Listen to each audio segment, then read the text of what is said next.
Maybe we need no agenda emergency hammers. Adam Curry, John C. Dvorak. It's Sunday, July 22nd, 2018. This is your award-winning Gizmo Nation Media Assassination, episode 1053. This is No Agenda. Reading the black bars of FOIA and broadcasting live from the capital of the Drone Star State here in downtown Austin, Tejas, in the Cludio in the morning, everybody. I'm Adam Curry. And from northern Silicon Valley, where we're doing a show pre-Zephyr, I'm John C. Dvorak. It's Crackpot and Buzzkill in the morning. Yeah, you're right. That's the groovy part about a podcast. We can start whenever we want, early, late. Or whenever we're ready, which is what we do. Yes, whenever we're ready. Whenever we're ready.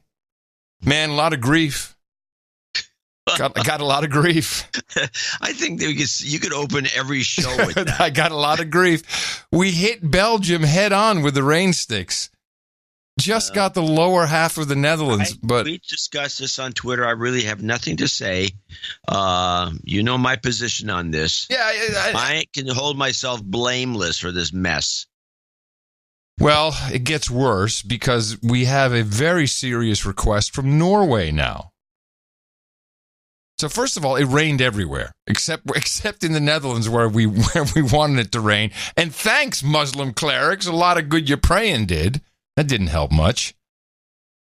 Andromeda. I think it's because, a lot of this has to do with the speakers in the countries and the volume that they play the show at. And I'm just guessing that in Holland, they play the show over earbuds. Yes, it's not loud enough. Well, Andromeda wrote in from Norway, and she and her husband say it's pretty critical. In fact, we are their last chance. Since the beginning of May, there's been an unusual period of beautiful and warm weather in Norway, unseen in decades, maybe ever. Sunshine for days, temperature breaking every possible record. 30 tropical days so far in Norway. All caps. Wow, sounds good. That's what I'm saying. Why would you? What are they complaining about? What's your problem? Well, is it rain? Is it place on fire? No. Yes. Oh, it is? Numerous forest fires. But here's the real problem. Because the warm weather began so early this year in April, they have a full-blown agricultural crisis. Yes. Well, that's nothing we can do about that. Grass from first yield was 30% of a normal year, so they don't think there'll be any second yield. Farmers are sending their cattle to slaughterhouses because they won't have enough feed for the winter, which will lead to a shortage of dairy products next year, possibly the year after that. But a boom in meat. Yeah. There's I guess they imported hay from the U.S., even though GMO products are banned, which, of course, everything that we sell is GMO. Pretty much. Yeah. So, we're out to poison the world. They're specifically asking for rain stick action. I don't want to deny anyone that, but I feel a little gun shy after I admit I was a little careless on the stick. But maybe we should just do one shake for Norway? I think you did. You mean, one flip, period, no more? One flip for Norway. And we're going to do it simultaneously this time. Yeah, yes. You count me in. I mean, I've clearly got to get my my game back on. Okay. On the 3, 2, 1 count. All right. We flip once. All right. 3, 2, 1. All right, Norway. All right, Andromeda, let us know how that went. That was not enough to do too much damage. No, I think if anything that misses Norway will be okay. But again, apologies to Belgium. Wow, so sorry. No, well, then again. Then again. Well, after years of speculation, I tell you, and certainly speculation on this show, we've always wondered who was behind the white helmets, those agents provocateurs, those actors who love saving people, then saving them again for the Instagram for their buddies. We've seen it so many times. They've seen a number of people 2 or 3 times wearing the same exact clothes. Yeah, but also they put the victim back and then they do the whole scene again on Instagram. They're very silly. For years, the White Helmets have saved thousands of lives in Syria, but now even they've had to flee. After a request from the United States and some European countries, Israel evacuated them and their families to Jordan, saying there'd been an immediate threat to their lives. Israel's military stressed its non-intervention policy in Syria. According to Jordan's foreign ministry, they'll spend 3 months in the country and then be settled in Britain, Germany and Canada. The White Helmets have mostly saved lives by rescuing people trapped in rubble after government and Russian airstrikes in rebel-held territory. Jordan's foreign ministry said their lives were in danger after a government offensive regained rebel-held parts of southern Syria. In all, 800 men, women and children were bussed out of the danger zone towards Jordan. In the last few days, several hundred rebels and their families have also been evacuated from Quneitra province as part of a peace deal brokered by the Russian military. The Syrian army, backed by Russian airstrikes, is gaining ground in the province, which borders the Golan Heights. Israel annexed the Golan from Syria in 1981. Well, there you go. So Israel was funding him, after all.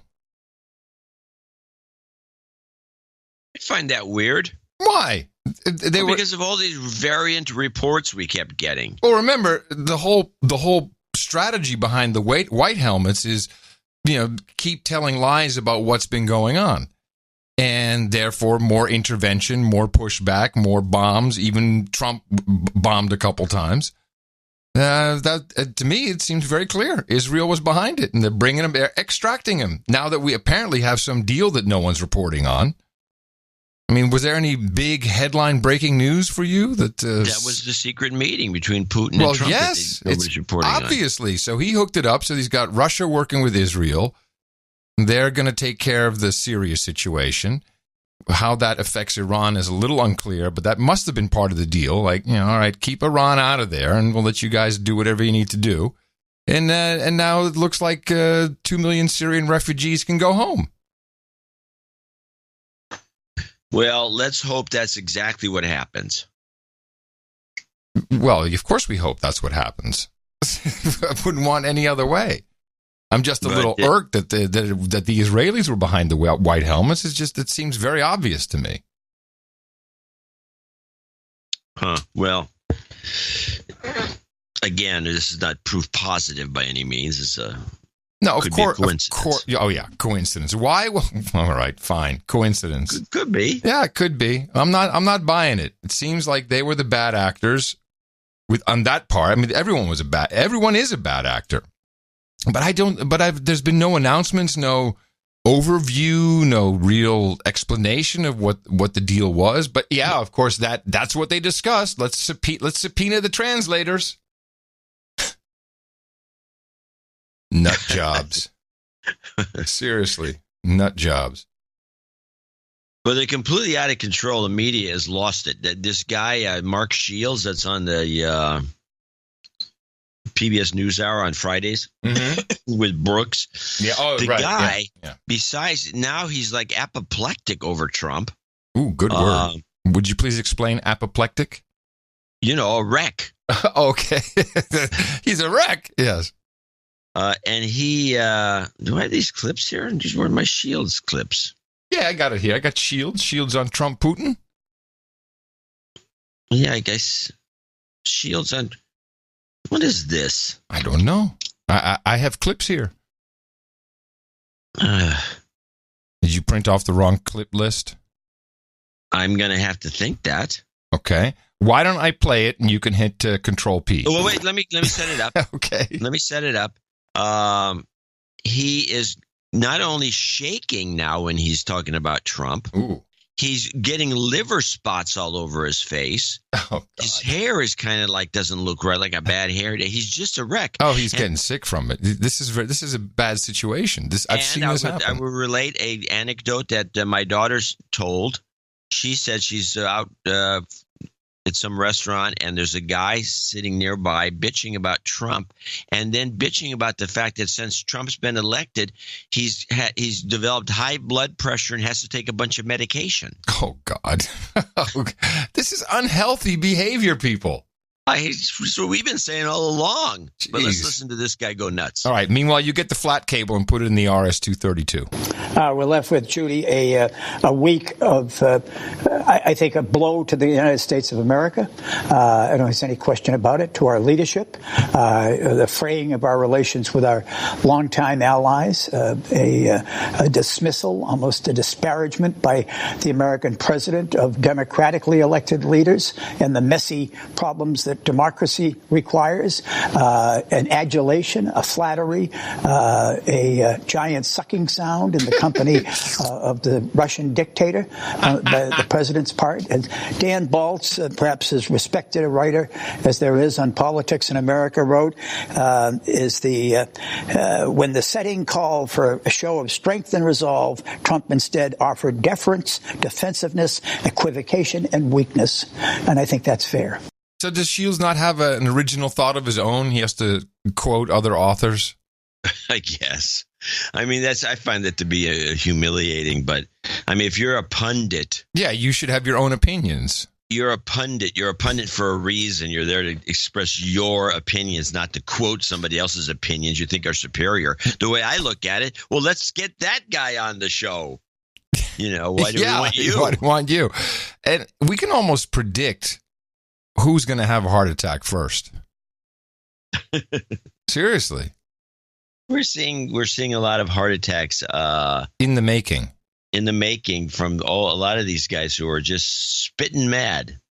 They're spitting mad. You're right. It's just incredibly unhealthy, and they're just falling into this trap. I have some thoughts on this after this second clip of Shields. Donald Trump is, when he stands there and contradicts the unanimous judgment of all the men and women who are professionals in the United States intelligence services, who have concluded unanimously that Russia was behind the meddling cyber attacks and continues to be at this time, and stands there and pays the ultimate compliment. You can talk about his words. We know his words. In his lexicon, the lexicon of Donald Trump, there are no greater compliments than to say strong and powerful.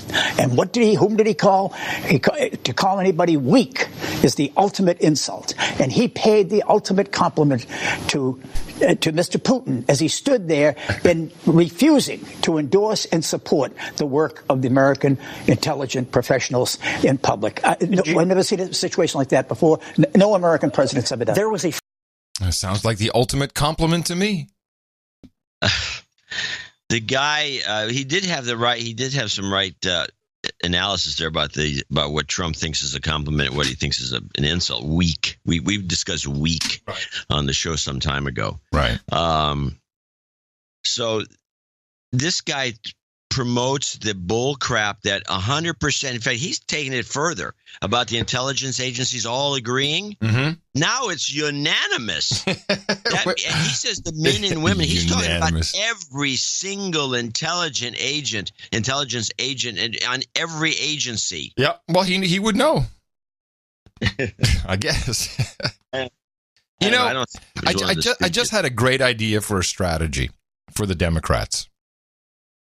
And it's not a new one, but the timing would be perfect right now. They're early. They're peaking so hard right now with this is going to be a problem. Yeah, I mean, to take this all the way to November, we need more events. We don't have. I mean, Putin I think that's the summit. That was the meeting. That was the big one. They can keep this going for a while, but already, if you look at, there was a Gallup poll, which I guess I trust Gallup. That had, Russian collusion is like 17 or 18 on the list of things people find important in America. Yeah. I didn't expect it to be high, but I didn't know it was that low because people are tuned out. They're just tuned out. It's not working anymore. They hear it over and over again. And where's the evidence and all the rest of it? It's like. No, they're also just tuned out. They're just tuning out. They're done with it. But there is something that could be done. It's an old strategy. We've discussed it before. And remember, the Democratic Party is now completely leaderless. And I would say, true. Just speaking of heart attacks, it would be a good time for Bill to go.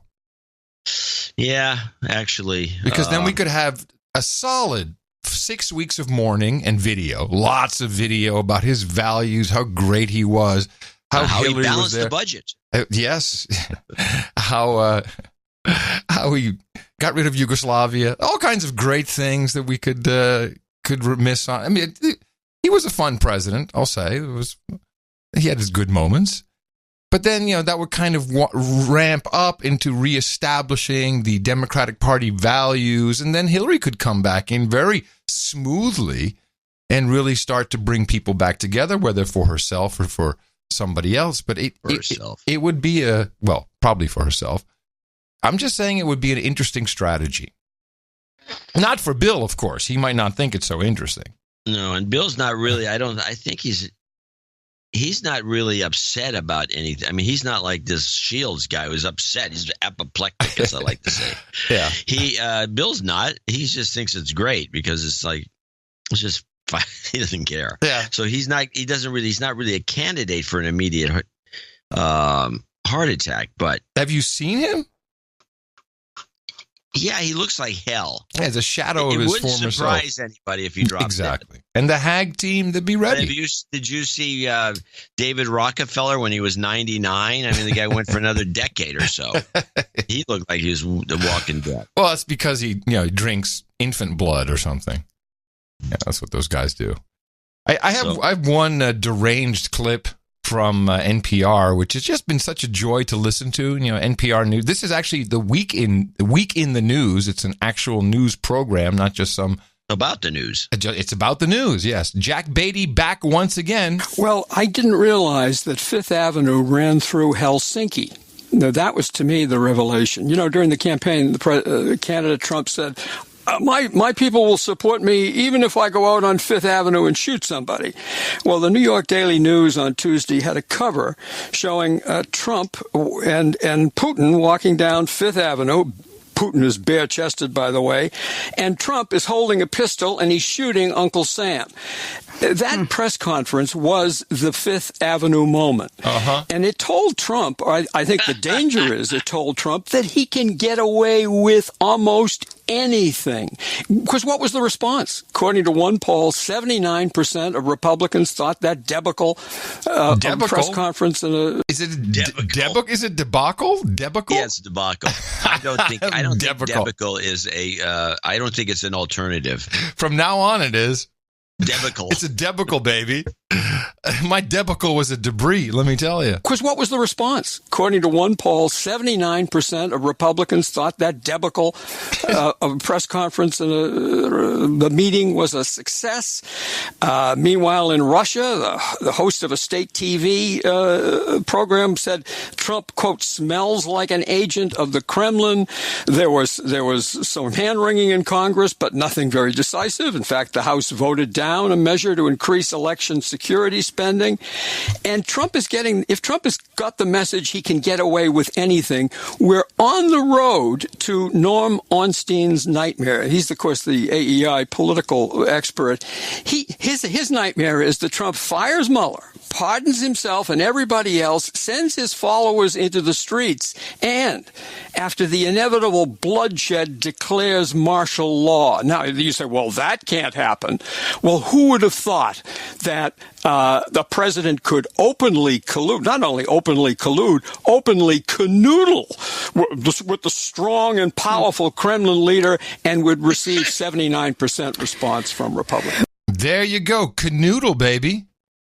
Holy macros, this guy unhinged. Yeah.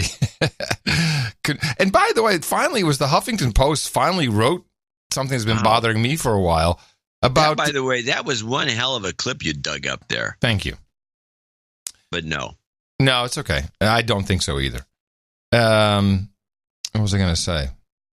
You're talking about the Huffington Post. They finally knuckled under. Yeah, they finally wrote, someone over there finally wrote an article and said, New York Times, when you're making jokes, and this guy kind of did that a little bit as well, when you're making jokes about Putin and Trump being gay lovers, it's homophobia. And it is, because what it says is... Well, you better give us some background, because there was... I don't think we've talked about this. No, we haven't. So they had a cartoon, the New York Times, on their website, and it was the animated cartoon. And it was Putin and Trump, and they're kissing, and they're making out, and they're, naked, and they're cuddling and canoodling. Yeah, it's gay. Yeah, gay. As gay lovers. And, it's this. I don't understand how on one hand you can be, an SJW, BLM, LGGB, TTQQIAPK ally, and at the end, and then mock the whole mock gay relationships. Yeah. It's because gay guys are not in the group. I've said this before. There's no community. And it's the gay guys who are getting the brunt of it now. And then some of them are standing up and saying, hey, excuse me, this is not okay. It's about time. Yeah. Yeah. Very annoying. Yeah, I found that cartoon to be hilariously, besides homophobic, tasteless. Yeah. And insulting, and there was somebody, I don't know if I have that clip or not, but somebody's going on and on about, oh my God, Trump said something about somebody. How can he be so insulting? There's other ways of doing things. There's other ways of presenting things. Ever anybody listen to what they say about this guy? No. Or that cartoon? I mean, it's outrageously insulting. Yeah. But that's part of what's going on. Well, I don't know if it was outrageously insulting. It was, to gay men, it was. I think it was insulting to Putin and Trump. Maybe. I mean, they're not kissing. They're not, he sees it's just yeah, they were. These are statesmen that are trying to, maybe get us to world peace and maybe, drop the potential for us blowing each other to smithereens, maybe minimize that a little bit, work in that direction. Is that bad? I mean, all of a sudden they're kissing and smooching because we're trying to maybe drop the World War III thing down to maybe not so much going to happen. I mean, I don't get it. Well, I'm not the only one who doesn't get it. Okay, I don't get it. Well, I do. That was my segue. Yeah, I'm looking for the clip. What are we playing? Never get it. You never figure it out. So they had Jama Baraka. This guy is a lefty. You sent me this, and I listened to it, and I want you to explain a little bit about this guy, because I was not familiar with him. Okay. Ujama Baraka. Major lefty. He was the one who ran as a socialist, as vice president under Jill Stein. Ah, oh, right. Okay. Yes. Now we remember who he is. But he's a real lefty. He's a socialist. He's a socialist, borderline communist, hates capitalism. He's the old school, and him and his comrades are all very baffled by what's going on in the political scene, because the stuff that Trump's doing, going after the FBI and the CIA and having these wars with him, seems to be like, this is what the left used to do. What we've wanted to do forever. Yeah, you've been saying this for years. That's what the left used to be. They used to be anti-war, anti-government, certainly wary of the government. Anti-intelligence agencies, anti-FBI, anti-war, all these things, and anti-capitalist, which I think is the weak spot. And they want to stop the Vietnam War. Yes, let's stop it. We got to stop that war. So let's listen to some thoughts. Now, these are not short, because with the left, I will explain this. With the left, the true left or the fake left of now? The true left. Mm-hmm. The true left, not the fake left, not the Bernie Sanders, it turns out. The true left. And I realize that this permeates all of politics at the smallest, littlest levels in the state of California. The true left is long-winded.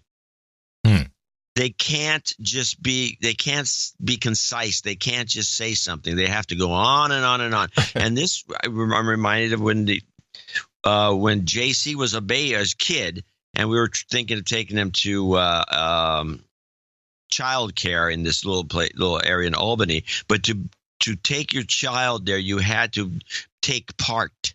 You had to do something. You had to volunteer. I can just see your eyes roll up in your head. You had to do something, and then you had to go to the weekly meeting. What was your participation? Did you do the hokey pokey with the kids? No, it turns out that you could buy your way out with money. In great California tradition. So, but they had to go to these meetings, and I think that was the deal breaker for me. These meetings. Wait. What kind of outfit was this with meetings? It's like the Montessori AA? It was just a typical Bay Area local daycare. Jeez. And these meetings were these long-winded women going on and on to the point where you wanted to shoot yourself. And that's what we're going to have to deal with when we listen to Lefties. But these guys are the real deal, and this is the kind of thinking that's going on in the left, the true left. Wait, one more question. I'll be quiet. Did you play the recorder with the kids? That thing. All right. Here, let's start with clip 1. Please welcome Ajamu Baraka to Flashpoint South Pacifica Radio. How are you, sir? I'm doing well. I thought for a moment you were going to say I was shifting to the right also. Oh no! Well, I'm gonna. Well, just to make that clear to our listeners, let me read something from the Black Alliance for Peace, the last newsletter I just received. The ongoing and deepening crisis of U.S. society has caused anger, fear, and confusion. The precipitous decline of the standard of living for millions of people in the United States helped produce the conditions for the election of Trump. This in turn created the Democrats' irrational anti-Russia position. The problem, of course, is that whether it is taking aggressive militaristic positions with either Russia or North Korea, pushing an already unstable and reckless Trump administration to be more forceful is a dangerous position that could easily pull the United States into another military conflict. But that is precisely what the Democrats and their liberal allies have been demanding, with potentially disastrous consequences for millions. That's a heck of a statement, and I agree with it. So that was the kind of the introduction of this guy, and it starts off with some Democrat hate. And the argument they start to make is that the Democrats have no left-leaning people anymore. They're all old liberals, and they never say neoliberals, but they call them all liberals, and they're kind of leaning to the right. And they've adopted all these what were once Republican positions, and so far as hating Russia and wanting war. Mm-hmm. So let's go on to clip 2 where we get a little more interesting. If you struggle now in a certain kind of way, you would be accused of being an authoritarian or abusive or whatever. Everything has shifted. Everything has shifted. But don't we still have history? I mean, well, that was one of the things that the left in this country prided itself on, which was it was on the right side of history. And would constantly cite chapter and verse history. So, for example, you and I both share knowledge that the history of the FBI in this country, the Federal Bureau of Investigation, is one of a secret police force.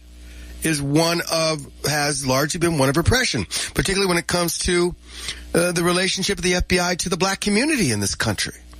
Or when it comes to the relationship of the FBI assassinating political figures like... Hold on.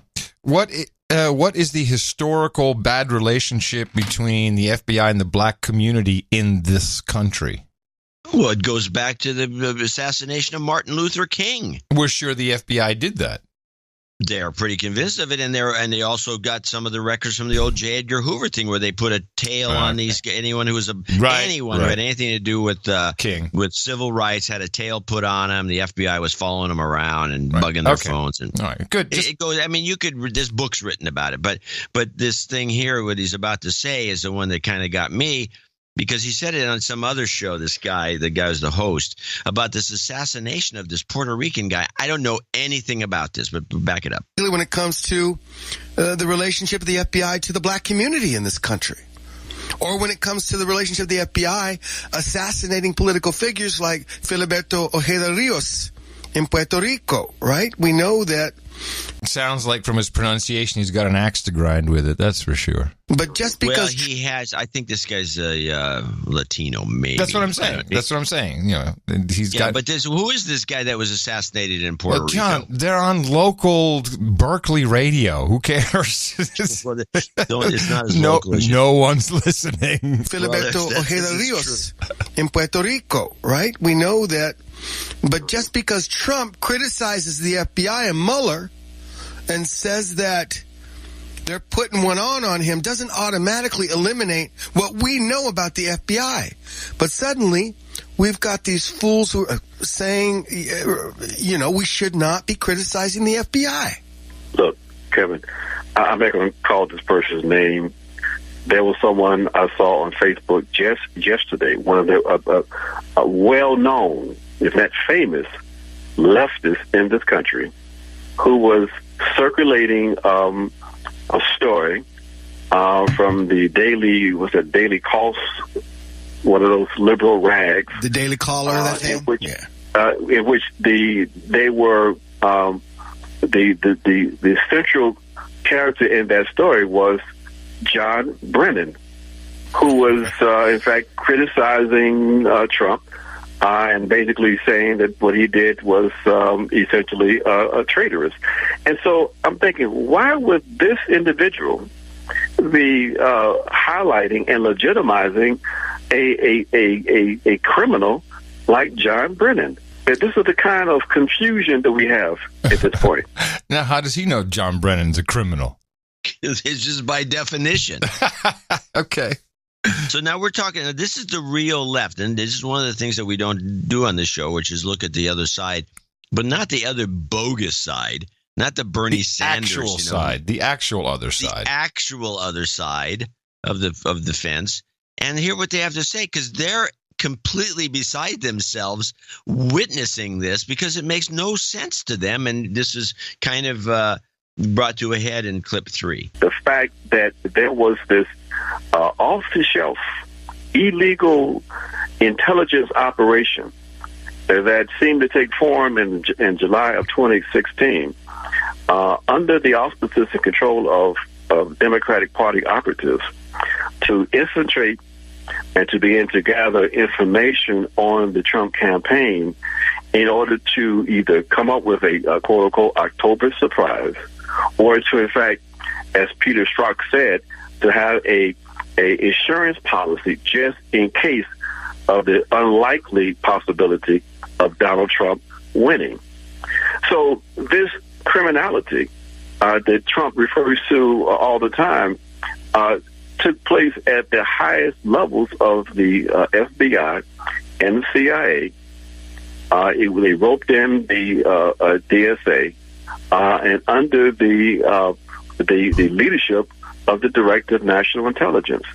And they never dreamed, I think, that the depth of the conspiracy will come out, because, again, they were convinced that Hillary Clinton was going to win. And if she would have won, then this kind of illegal activity that they engaged in infiltrating this opposition campaign would have come out. But, there's enough, my point is, there's enough evidence there for us to at least be raising serious questions. But because Trump is raising those questions, and people who support Trump, then they are automatically dismissed. And that, to me, is very, very dangerous, because we're talking about criminal activity at the highest level of government, one. But secondly, what does it imply if a real radical, for example, was able to win that highest office through some kind of miracle or whatever? Oh, Lord. If these folks are willing to engage in what they're engaging in right now to undermine a member of their own class, what would they have done if Jill Stein had won? Well, the same thing they didn't do when Obama won, who was definitely radical. Well, yeah, it's hard to say. But they definitely wanted Hillary in. Well, yes. Irked about it. No, but the way you got to look at this, all the people who are shaking and angry and deranged, I can't think that anything else than those people are somehow, even tangentially, they are complicit in whatever was going on that made everyone just all easy about her winning. If that makes any sense. So, I see representatives, I see senators, I see a lot of people very, very worried about, anything else being uncovered from all these investigations. And, it was a little hard to look through all of the redactions, but, the FISA warrant for Carter Page, which is now out, and again, it's heavily redacted. You can't get anything out of it. You can't get much from it, but you certainly can't get the key things you'd be looking for. Like, how the origin of the dossier. Now, it may be redacted out somewhere, but why would you redact that out? You'd expect them to leave that in. Not if it was sketchy. We're part of, Well, yeah, if it was, okay, agreed. If it was sketchy, you'd leave it out. Well, now there's nothing in there. No, it's nothing. Well, anyway, I got a kick out of listening to these lefties going on and on because they're right. It's like this is a high-level corruption and nobody seems to care. The lefties are right. I'm so confused now. The lefties are right. I'm confused. Is this still the leader of the real lefties? Are there any other ones left? No, he's not the leader of anything. He is just he's one of the many in the group. But it's as if they're beside themselves. They don't know what to do. Right. They can't. And he said earlier in the second clip, he says you can't say anything because then they call you names. Ooh, that's horrible. They might call me names. Oh boy. Oh jeez. Okay. Anyway, I just thought that was very interesting. Well, I liked hearing. Even the second time was fun listening to it. It's just, You actually listened to the whole thing? Yeah, you sent it to me. I listened to it, and I replied to your email. Oh, I didn't get that. Really? I didn't see it.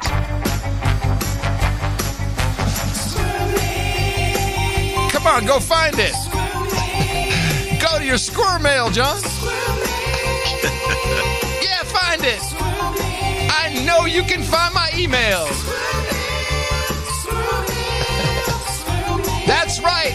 The mail program that never disappoints. It's...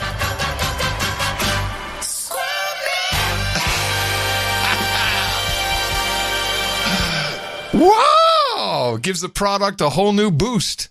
Oh, yeah. I think people are going to flock to it now. Dustin Jones, thank you for that. Dustin got the message.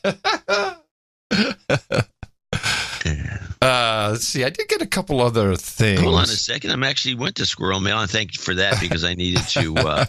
you needed to hit update? I needed to open it to get the spreadsheet off. Oh, okay. Very good. Very good. I don't see anything from you, I guess. Let's see. There's nothing here. Our DHS cyber chief reporting now the election system works. It's resilient to tampering. So it wasn't tampered with before.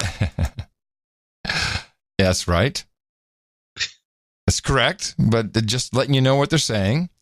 Actually, the most interesting thing to me that came in, I think there's actually a tweet that someone said I should take a look at this. We were not just we, but security expert Steve Gibson were just flummoxed as to this level of detail that the intelligence... Didn't you play the Gibson clip the last show? Yes, I did.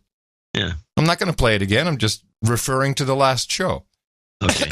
How even security expert Steve Gibson was confused. Did they have some kind of general, all-encompassing knowledge of every packet on the internet? I'm paraphrasing, but that's kind of what he was saying. Yes, it makes zero sense what they said. Well... But they are all in agreement, unanimously. One of our producers, one of our dudes named Ben, tweeted something to me, and I looked into the Cisco router lawful intercept function, which I love as a name by itself. It's very Orwellian. Oh, it's dynamite. So lawful intercept, and I'm looking at the docs here. It's publicly available on the Cisco website. Lawful intercept is a process that enables a law enforcement agency to perform electronic surveillance on an individual target as authorized by a judicial or administrative order. So you would need, I presume, a warrant or a form of a warrant.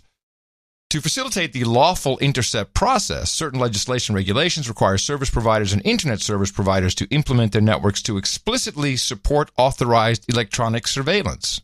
I didn't know that was a requirement. It doesn't surprise me, but I didn't know it was a requirement. Let me see how this works. So now the way this is legal is because it supports the Communications Assistance for Law Enforcement Act, the CALEA, which describes how service providers in the United States must support lawful intercept. But it only works with the Telephone Industry Association and the Packet Cable Electronic Surveillance Specifications. So I guess that encompasses all ISPs, but it seems to be more kind of a a legal way of doing this because it involves wires, I guess. That's where the Kalia thing comes from. But if you look at what they can do, it's really quite interesting. So let me see. They can identify a device, authentication, authorization, accounting. Well, they can actually, it says they can get targets' username, system IP addresses. Really, they can make snapshots of every packet where it's going, but they also have this tap function where if you're going to listen to someone's VoIP call or any other call that's going over the network, it will just suck off every single packet and then be reassembled later into whatever it needs to be to decode it, whether it was an email or whether it was just a file being sent or whether it was a voice over IP stream. They really do. It's kind of like the building on 2nd Street in San Francisco where they just plug in a tap and just suck off everything that's going to that particular IP address. Yeah, and worry about it later. Yep. So that could be a way that they got some of this information. I presume that would mean that they had to have the lawful intercept function enabled on a router near the GRU in Russia. I guess. Maybe not. But maybe this is all bull crap. Oh, very possible. But I wouldn't mind actually knowing. I wouldn't mind understanding it. And I'm, as always, disappointed in the technology press. I'm looking at you, CNET, or anybody, New York Times, anybody. Just give me a little more information on this. What exactly happened? How do they know this? Ask the question at least. Nobody even bothers to ask the question. Well, you can look at that document in the show notes. I will say this, though, the fact that Trump and Putin had a secret meeting for 4 minutes or whatever it was. 2 hours. Oh, 2 hours. It was 2 hours? 4 minutes, 2 hours. Yeah, whatever. Yeah. So they had the secret meeting and nothing snuck out of there because Putin is a little more, maybe the KGB or not KGB. Yeah, his tradecraft, his spycraft. They swept the room. Yeah. So they have to say, oh, my God, we wanted some stuff I almost get the impression Trump wanted something to leak. And nothing leaked. So they said, okay, we're going to invite Putin to Washington. Yep. Because when he comes over here, we're going to have another secret meeting. It'll get leaked. My office is filled with bugs. One of our producers posited, thought it was a pretty interesting idea that there could have been a USB stick handoff in the meeting. I thought that was a good idea. It's possible. Yeah, it could be all kinds of stuff. No, probably what they did is look, how do we save China? Because that'll suck if those guys go down. We need to protect Xi. Said, hey, what can we do with this situation in Syria? Looks like they fixed it. Trump's a big fan of this war in Syria like the neocons are. No. And let's remember that is really the reason for this Russia hate is there is a large group, certainly in the United States, who really advocate for war, and they really want it because it's good for business. And I'd say you can call them neocons, you can call them Republicans, they're douchebags. But I call them douchebags. Yeah, well, they're douchebags, but they really want war because it does work, but we don't need it. The economy is on paper looks great for whatever that means. Well, a lot of it has to do with we decimated our manufacturing base by giving everything to China and letting them take our technology and everything in between. It's going to look great because it looks like we're after a war. We're rebuilding the economy like it was Germany after World War II. After the war, yeah, exactly. So things would be looking good, technically. And just a note on meddling in other people's affairs, just meddling, whether it's elections or otherwise. Meddling. I was doing some research, and you remember it was Frank Wisner who started the Mockingbird, Operation Mockingbird, which later was uncovered in the Church Commission hearings, and turns out that a whole bunch of journalists were on the CIA payroll. But I mean, really across the board, Washington Post, the Alsop brothers. Isn't Stuart Alsop still writing for the New York Times? Or is he dead by now?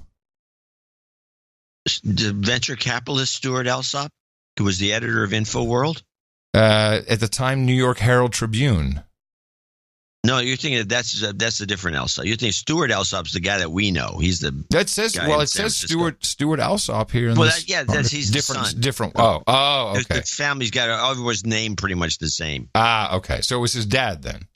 Like his dad or his uncle? I have no idea. Let me see. Stuart Alsop, Ben Bradley, James Reston, that's the Times, Charles Douglas Jackson, Time Magazine, Walter Pincus, there's a name I remember, The Post, William C. Baggs, Herb Gold, Charles Bartlett, Chattanooga Times. Anyway, so I was researching this, and it turns out that there was another that was all for really U.S.-based press. But then we had a lot of people that overseas. I mean, the Paris Review was a CIA front. Well, I think. Okay, this is where I'm going. I just want everyone to know what we have been doing and how we operate here in America. We do it pretty well, actually. And it started with something which was completely CIA funded. You may remember this. I'm too young for it. The Congress, what was it? The Congress for Cultural Freedom, the CCF. Does this ring a bell at all? No. Well, it later was exposed by some French magazine, Rampart magazine, actually, who I think at the time were based in Paris.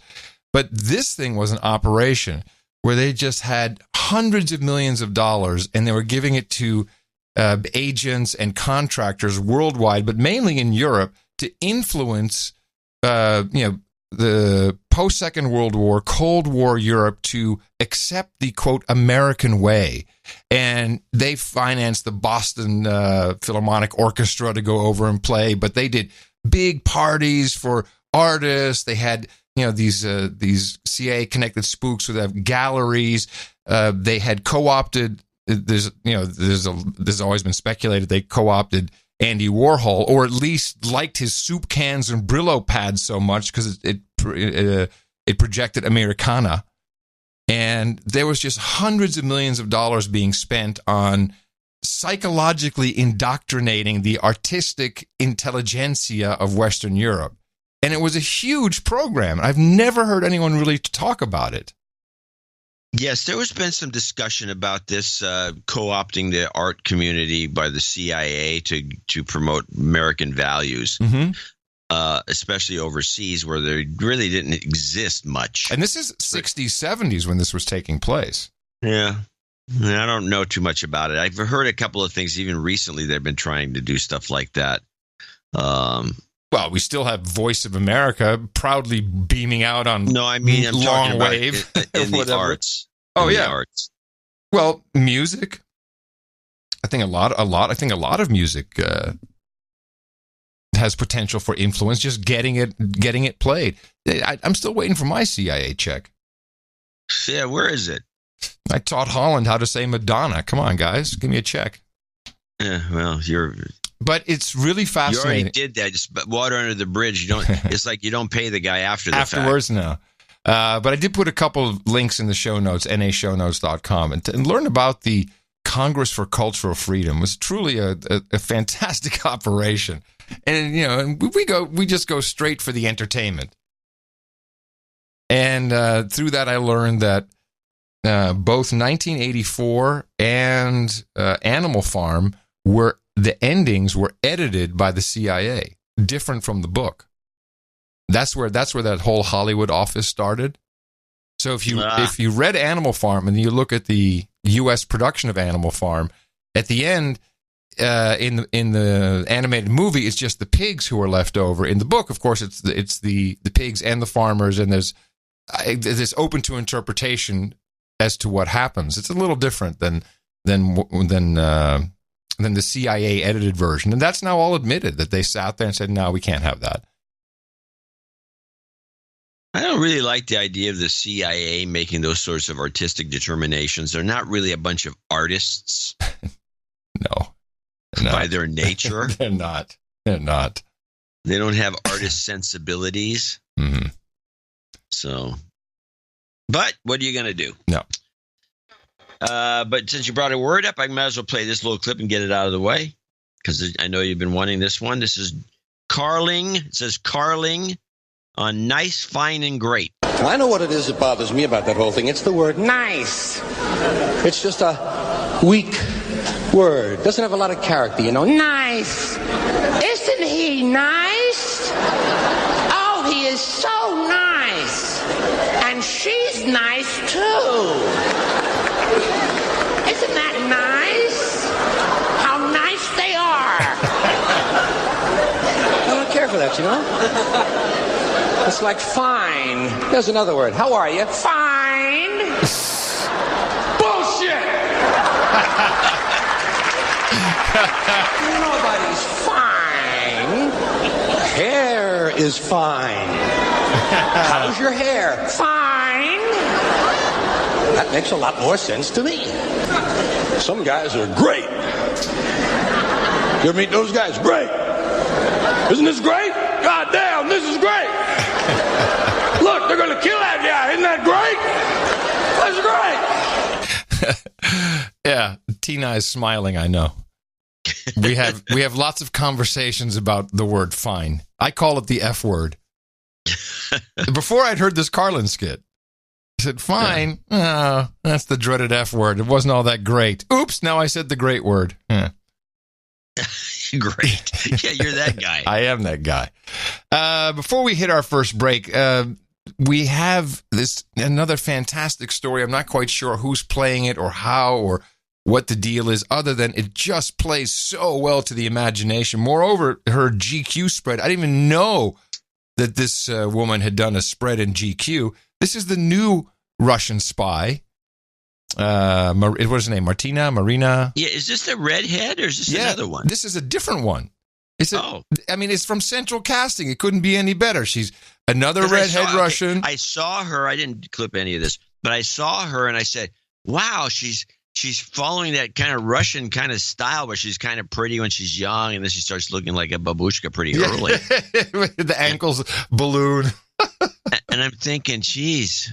Maria, but it's not the same woman. Okay, her name is Maria, but if you just do a Bing search on Maria GQ Russian spy, and I'm not sure yet how she got in GQ, but you know, everything you want in your Russian spy hot chick fantasy is there.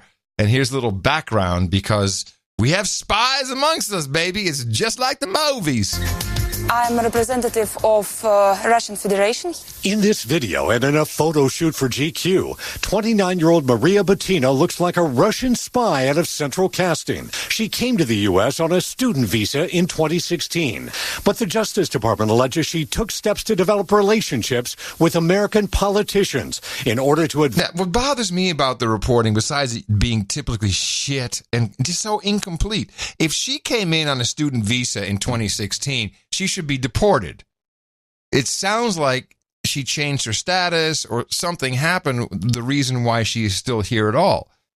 Otherwise, maybe she's just being held in detention because she was here illegally. You can't come in on a student visa and be working in any capacity, and I doubt that you got a student visa for 3 or 4 years.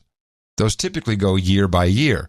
So, you know, I'm looking at pictures of her. The other girl is much better looking. Oh, yeah, but she got deported. Yeah. So this is all we got. Be happy with it. Advance the interests of the Russian Federation. Photos show her with Wisconsin's Republican Governor Scott Walker and NRA CEO Wayne LaPierre. Thank you, Maria. And thank you, Right to Keep Around Russia, for hosting this important event. During President Trump's inauguration in 2017, Butina sent out this photo of herself near the U.S. Capitol. She tried unsuccessfully to arrange a meeting between President Trump and Vladimir Putin. Maria is, I believe, the tip of the iceberg. Seattle's Naveed Jamali knows all about spying. In the same way that one would say someone enters the mob, I was eventually a made man. He provided information to the GRU, the Russian intelligence organization recently indicted by special counsel Bob Mueller. The Russians believed I was a legitimate asset, that I was trustworthy of being given directives to collect intelligence for them, and I was now within their network. Jamali was actually a double agent working for the FBI counterintelligence division. Were you being paid by the Russians for this information? What I said to the Russians is, I just want money. So the short answer, Dave, is that, yeah, they were paying me. And what I did with that money was take it, give it to the FBI, who would then give me the same exact amount in cash back. And I think this is this little nugget here is the entire reason for the report, as the signal now is, hey, Russia, it doesn't matter who you try to buy because we'll just match your offer. What? Hold on a second. Let's go back. They're to what laundering he said, money, the FBI. That's what it sounds like. Yeah.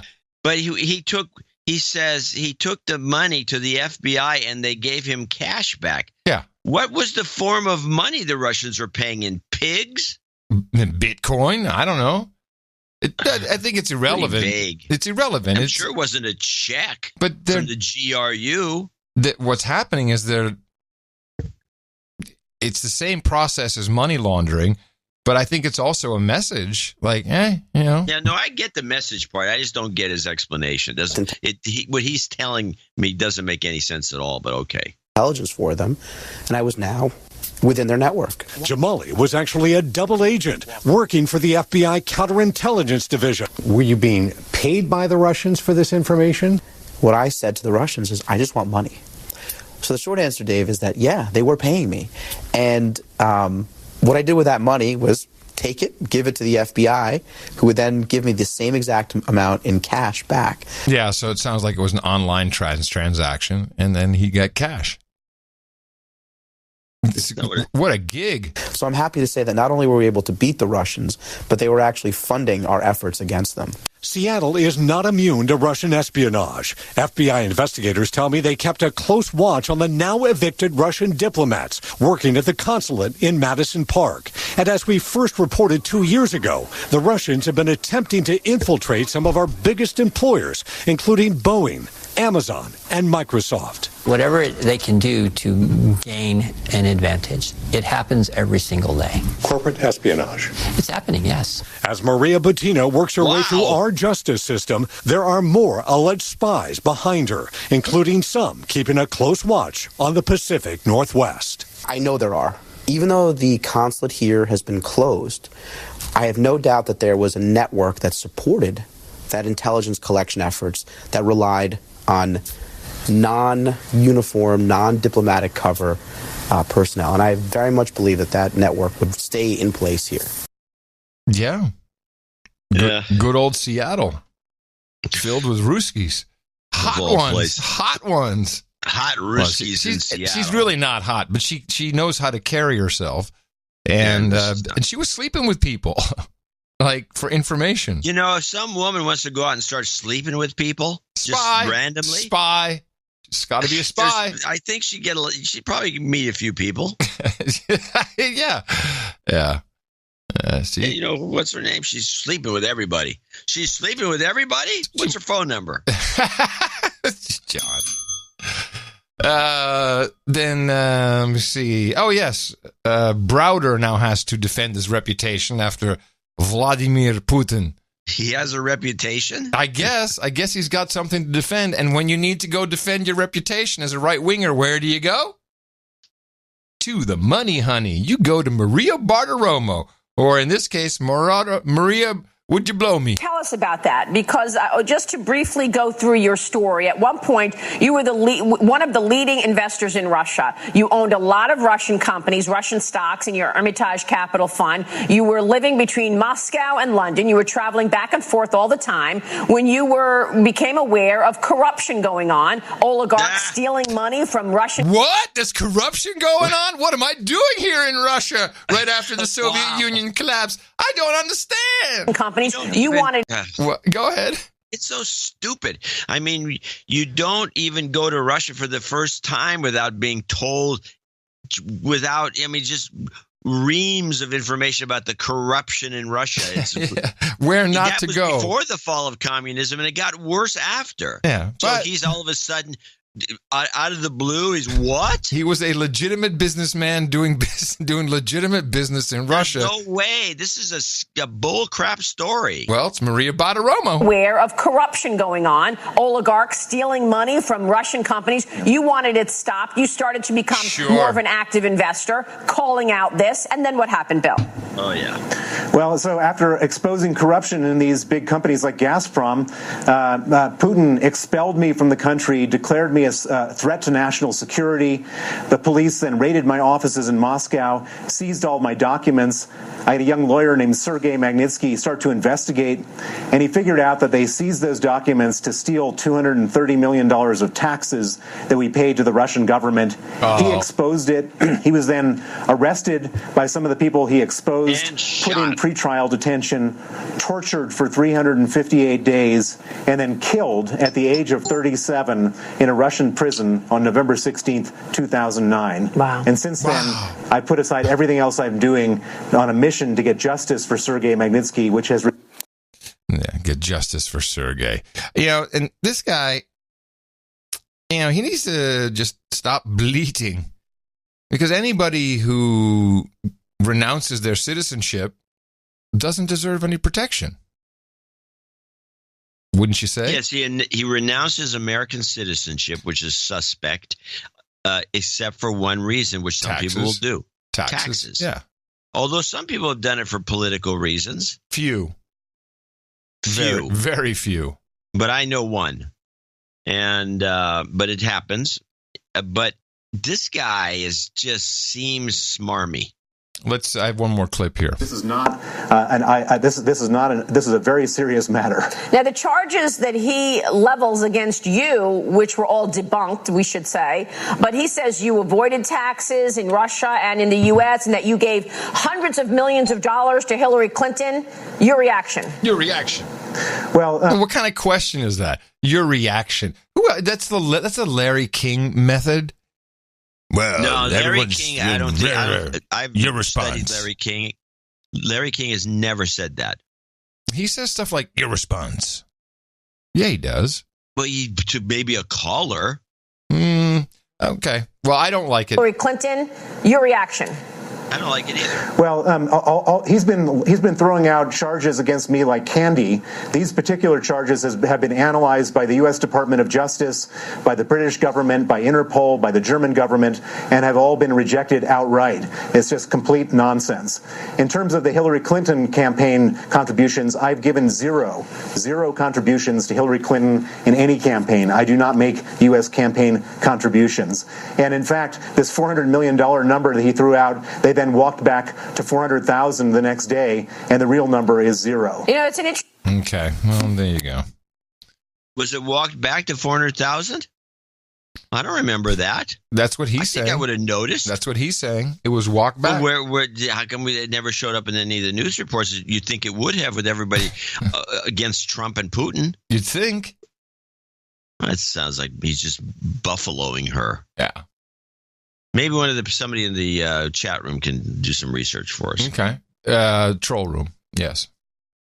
Troll room, sorry. Last thing I got on the meeting, Putin-Trump, is oil prices. Just a little more like a backgrounder / overview. Nothing crazy about it, but just the prices and who needs what. This is the chairman of Pioneer National Resources. We're almost at $4 gasoline in some states. When Brent is $80, you're almost at $4 gasoline. That'll have a major impact on the American consumer. That's the reason I think the president is trying to intervene. Bring the price down a little bit.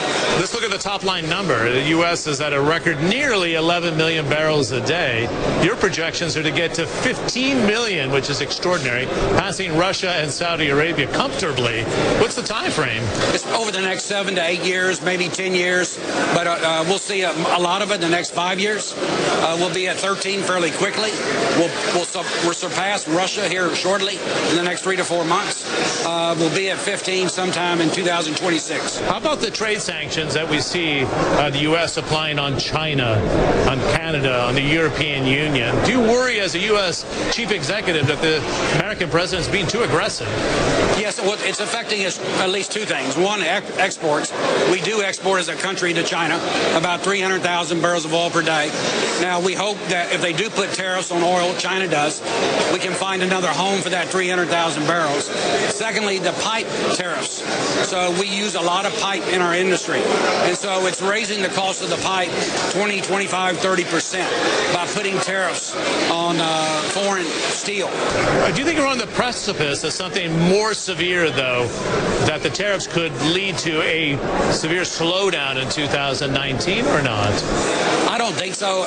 Trump is a businessman. He's a trader. And I think China and the U.S. will work something out. Did he call Trump a traitor?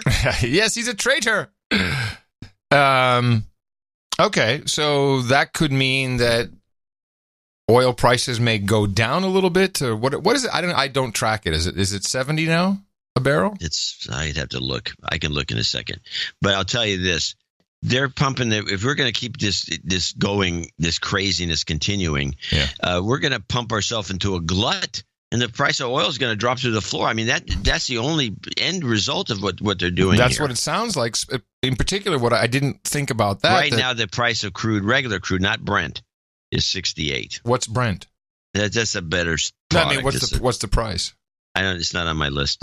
65. Okay. So, well, you wouldn't expect be 65. It would be more. Yeah, but you wouldn't. More than 68. Yeah, but you wouldn't expect it to go much lower then, according to this guy. He says can't go to 80 because that's too much, and he has a lot of trust that we're going to work it out with China. But I didn't realize that the tariffs would actually impact our oil export. I didn't know we exported 300,000 barrels a day to China. That's a lot. That's quite a lot. So if the tariffs preclude that. That could be problematic. Well, China understands that they need the oil for the energy. I mean, yeah, they produce they have a lot of coal. They have a huge supply of coal, and they got these other things that they can use. They need more energy. They need a lot of energy because they're still in the growth phase. Well, whatever the case, would be a Dvorakism. The Congress... I got to get rid of that. Yeah, Congress is saying, okay, they will allow the president's deal with ZTE Corp to remain in place.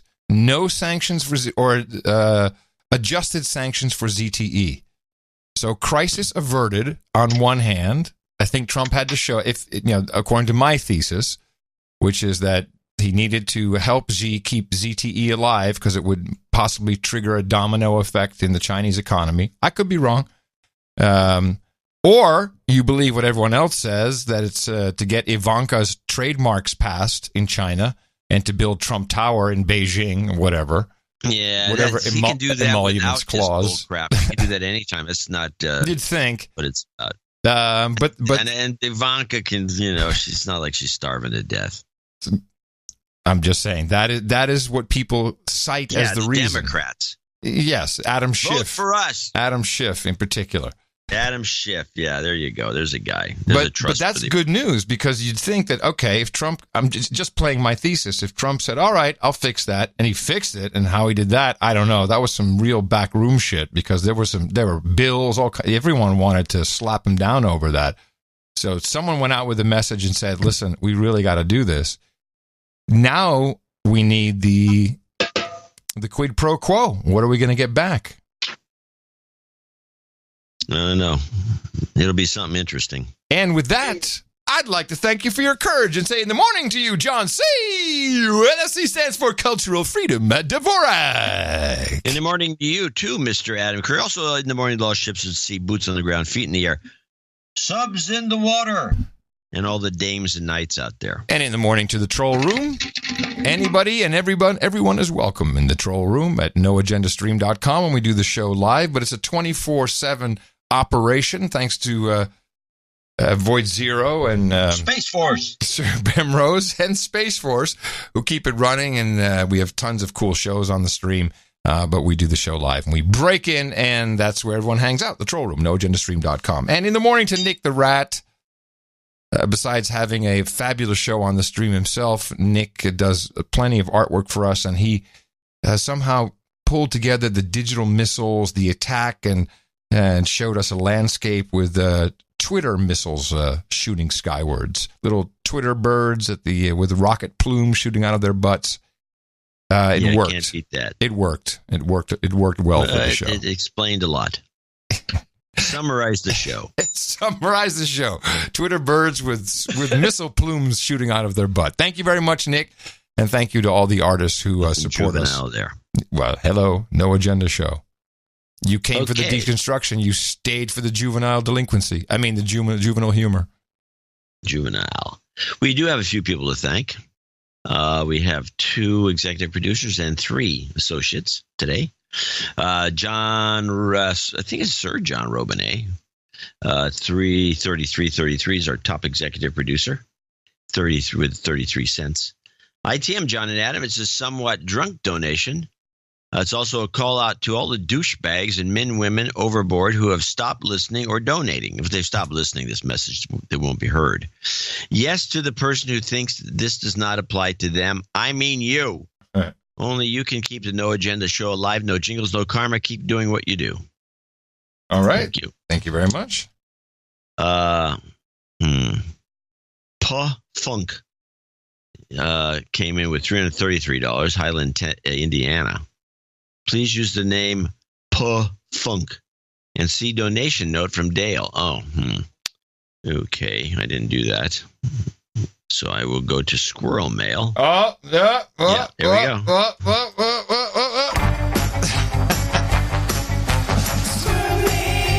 He's getting the donation note.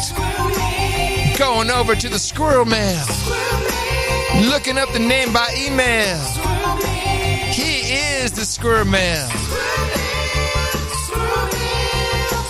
Have you found her yet, John? Curiously, no. Did you look at, Jingle seems to work out. I'm not even gonna look. Anyway, he's got some jingle requests. I'll see if I can find it for the next segment. But there's for Puff Funk. For Puff Funk, did he send something? Is that why you're asking? He says a C donation note from Dale. His number is email, and I looked it up. I looked up just Dale because it should be everyone named Dale should show up, but it didn't. Request jingles. Let's just do these, and we'll deal with him later. Fact check false. He shot himself. Any collusion? Society defining. What does that mean? Well, here's what I know. I've never heard of he shot himself, and I've never heard of society defining. I have no idea what these are. I think he shot himself was no, her head is missing. No, her head is gone? No. Anyway, he wants to be Sir Funk of the Trolls. And he would like some early times and BF4. We'll take care of it. Fact check false. Any collusion? Wait a minute. I'm so behind here. I should try that again. Hold on. I'm just trying to make something work for him. All right, we'll try this. And why Fact is it? Check false. This is a horrible. Any collusion? This is just a mess. This is a train wreck. You've got karma. Not how it's supposed to go. All right, let me get back into the groove. And I got to put early times and BF4 on the list. Okay. I found his note, so we can read his note before we continue. Producer and huge fan here. No Agenda's YouTube video was the boot in the ass to get my friends and fellow producers, fellow producers, as I've hit them in the mouth into podcasting. We have a lowly podcast called the Netflix Explorers, where we just ramble on about Netflix movies and steal random NA tropes for ourselves in order to justify getting together once a week. So they have a podcast that's a meetup. It's basically a no agenda meetup where they discuss what they saw on Netflix. Yeah. Okay. Yeah. All right. Sounds like typical no agenda. Yeah, sounds like no agenda meetup. Yeah. Yeah. Our third year in the show comes up in January. I wonder if they're all splitting the same account. Our third year in this show comes up in January. Instead of copying a similar no agenda, bombastic, exciting intro for each show, and to end asking for a taxi, as of a few weeks ago, we wanted to do something that John mentioned in the No Agenda show a few weeks back, a radio style plug. Would it be out of line to ask either of you fine gentlemen to record a "Hi, this is Adam, John, and you are listening to the Netflix Explorers, podcasting wherever you prefer." Podcast. Oh, no, okay. No, it goes like this. I'll just do it now. You can take it from here. All right, here we go. Hi, this is John, and you're listening to the Netflix Explorers podcast. No, wait. I think when you do, hi, this is John, do, hi, this is Adam, and then you finish it out. Hi, this is John. And it's Adam. And you're listening to the Netflix Explorers podcast. Great. He wants a bunch of other things, too. We're not going to do it. You see, it's a scam. You can get that off of any of one of our podcasts. Anyway, you can use that. Am I being a dick for asking? Let me know either way. I don't need it on the show. It's not that I'm not that vain. Well, and I would like to have a clip from my most respected on-air personalities. Huge admirer, podcaster, and troll, Dale. All right, Dale. Thank you very much. And we'll see you at the round table. Indeed. Onward to our list. This is slower than last week. The last show. Sir Fish, $250 to be associate executive producer for show 1053. Holy crap! That newsletter was he says that fucking newsletter was fucking awesome. He says assume here, but it's awesome is what he meant. You hit it out of the park. I had to donate. You may want to edit. You may want to edit the F-bombs. I think so. Thanks. You should put that at the beginning. Sir Carey's, the newsletter had an essay in it because as we know, I eventually, every so often I produce an essay. Was this the Liberal World Order essay? Yeah. Yeah, it was good. Yeah, it was okay. It made a point. And you brought it up. Yeah. It made a point that this show is actually being attacked. Oh, well, we're most definitely being attacked. We're being attacked on Twitter. We're being atwacked. We're being atwacked is what we are. Atwacked. Yeah, by ducks. By ducks, we're being atwacked. It's, they're going to figure out something eventually, but, they try to go after our advertisers, which we don't have. We seem pretty bulletproof, but it certainly slows down the day. If your Twitter feed, because, that's one thing that Twitter is not good at. I'd like to just mute a whole conversation. Can you do that? No, you just keep muting the individuals. No, because, they or put blocking them is better because it irks them. Right, but they'll put 17 people on, and then, you're looking at your feed, and you're getting anything out of order, and it's just all hate and horrible things. Like, what? And I did what you told me to do the other day. I blocked the guy, reported him for harassing. And Twitter sent me back a note and said, no, we checked it, but it's not really harassing. But then you do it again. It's the same guy that and I wrote the same note. It's like he's 0 followers. I said 0 followers. He's following no one. It's just harassing. You block him, and then he starts a new account. And they sent me a note back and said, no, I don't think so. Well, you at least get notes back. I don't. Well, I see him getting bumped. He's getting bumped. He gets kicked off, and then he comes on with a new account, just like you said. He's got no followers, and he starts. I mean, the thing is, he got no followers. That means nobody, unless somebody stupidly retweets him. Right. Nobody will ever see his message, and you can just block him again. Yeah. But a lot of people just go to Twitter, go to at Adam Curry, and just look and see what everything's on my timeline, and those guys do show up. People do that, Or they just do a search. Timeline. Or they do a search. Just do Adam Curry in the search box. Oh, yeah. If you do Adam Curry in the search box, it could show up. Yeah, that way. Yeah. Sir Carey's, meanwhile, in Somerville, Massachusetts, 237.32. With this donation, I should reach the level of baronet. Oh, nice. Note in accounting sent to Adam. Yes. You're on the list. Yep, forwarded, and thank you very much. And we'll have your fresh title ready in the second half. And finally, William Gefkin, Maspeth, New York, 203.88. A New York Times annual subscription is $203.88, which is what he donated. He says, I'd rather get my news from No Agenda. And then as a kicker, he just puts taxation is theft at the end. I'm not sure what it says about the show, but I like taxation it. Is taxation is theft. Yes, totally agree. Well, William, thank you very much. That's a great idea. Just see, what could you live without? And it turns out you can live without a lot. $203 is too much money. Now, I would say it's not too much money if there was no advertising in there. Right. But the New York Times makes most of their money with ads in the newspaper. Is that really the breakdown? It's more from ads than from subscriptions? Yeah, it's always been that way in the newspaper business. That's why newspapers used to cost a nickel. Right, but is it these days? Is that ratio still roughly the same? No, because the classified thing, we've talked about this before. Yeah, that went away. They shot themselves in the foot a number of issues. But I think with the Times, $203.88 for a year, because you can't really read. I mean, I had a couple of subscriptions, as you remember, John reading from the New York Times. Oh, we had a jingle. Remember the jingle? Oh, I bet we still have it somewhere. Probably. John's going to read. No, that was Adam's going to read his email. I can't remember the tune, but I had a subscription and I would read these articles and I'd make some comments for it. This went on for about a year. And then the piles of newspapers would just stack up and you take them out to the recycling bin. It would fill the bin up. It was just a nightmare. And I looked into this, and a lot of people don't subscribe to these newspapers because it just clutters the house with newspapers. So, what was the title of that jingle? Because I only have this one. John's gonna read his tweets. You don't do that anymore either, do you? No, it wasn't that interesting.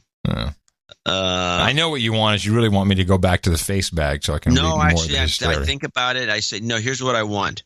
I want this is a plea to the community, our community, the community.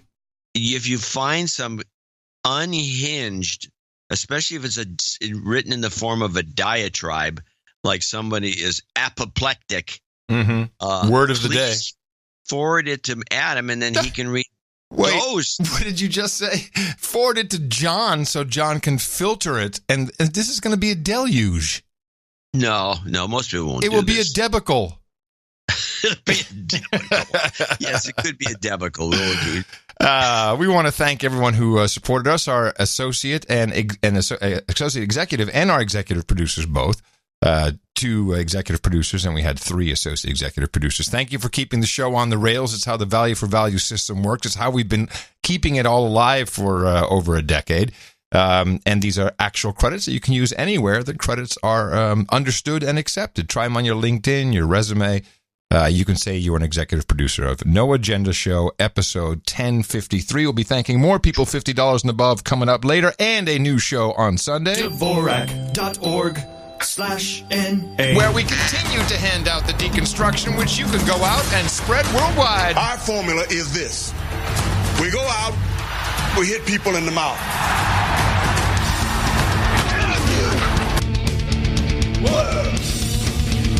Order. Shut up, slave. Squirrel. Shut up, slave. I have one thing I just want to get out of the way. Okay. And this is the Whoopi Goldberg event. I'm glad, and somehow I knew you would clip it, and I thought to myself, everybody's seen this. I was like, I didn't want to bring it up, but I'm sure you have a reason to bring it up. Yeah. Because there's been a bunch of rumors that she's not going to show up on Monday. She's going to voluntarily quit the show. And I'm thinking, what, over this? I mean, I have the clip. Let's play the clip. A lot of it you can't hear because they're talking over each other. I guess Whoopi cusses her out and tells her to get off the show. Well, Judge Janine's promoting her book. Yeah. And then, because I have seen the segment, and I think at a certain point she talks to one of the other women about Trump derangement syndrome and beckons towards Whoopi, and Whoopi said, "Did you just point at me?" Yeah. And she went, yes. Here's the end of that little back and forth, just so we have a little context. Seen anything like this. I've never seen anybody whip up such hate. I've never seen anybody be so dismissive. And clearly you don't watch the show, so you don't know that I don't suffer from that. What I suffer from is the inability to figure out how to fix this. That's my issue. But one of the things that you talk about a lot, and I'm curious about it, is the deep state.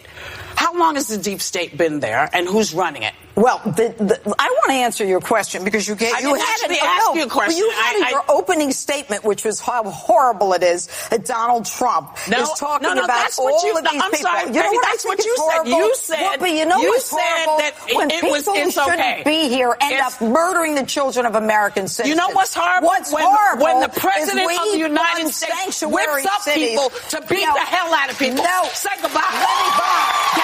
Thank you to Judge Janine Pirro. Her book, Liars, Cheaters, and Liberals, is out now. We will be right back. something I very rarely do. I very rarely lose my cool, and I'm not proud of it. I don't like it. Well, she went on to say she didn't like being called hysterical, which I don't believe Judge Jeanine said. No, she never did, and Whoopi never apologized. So now the rumor is that she's going to be gone. Really? And I was thinking... Well, no, hold on. The rest of the rumor is that after that segment, Whoopi and Judge Jeanine were backstage, and she was yelling, "Get the F out, get the F out of the building." According to Judge Jeanine, Whoopi was so mad she was spitting on her. Yeah, I don't know about that. I think that's bullcrap. Hey, you know what? We need more women running the world because it'll be great fun. Yeah, Adam@curry.com. Now, back to the situation. I just didn't see that what aired is what was important, not what went on backstage or anything else. I did not see why, if she gets kicked off the show, there has to be some reason other than this incident, because she's nuts anyway. Well, Whoopi so can't. I started looking at the Whoopi can't get kicked off of the show. Sure, she could. No, man, she's too important for the show. That's just when it comes to this level of mercantile kind of cross promotion. Okay. Judge Jeanine's publisher is the Center Street Press. The Center Street Press is owned by Hachette, who is slowly becoming one of the biggest publishers in the world by buying up everybody, including Wenner's operation, Jan Wenner's operation, and Disney's Hyperion, which they just picked up recently. And when these deals go down, they're big deals. And there's a lot of, wink, wink, nudge, nudge. We're going to let you do some promotion. We'll promote you. You promote us. You rub our back. We rub your back. And Disney's really good. Yes, she was there for the book. Big mistake, Whoopi. And they don't go for this. Like, this is interfering with commerce. Yeah. Yeah, Whoopi can have her stupid opinions about whatever she thinks, that is going on. But this is interfering with commerce. Judge Jeanine went back to her publisher who booked her there, chewed out somebody who chewed out somebody at Hachette, who chewed out somebody at Disney. Yep. We'll see what happens. Yeah, I think that is a very good point. So how long has this been a property of the same company? Hyperion, which was a development of Disney, they started the negotiations to buy the company in 2005, I think. And so they've been in bed with each other because Disney needs a publishing company. Right. And they don't, because they do a lot of business with publishing companies, the Marvel and DC Comics.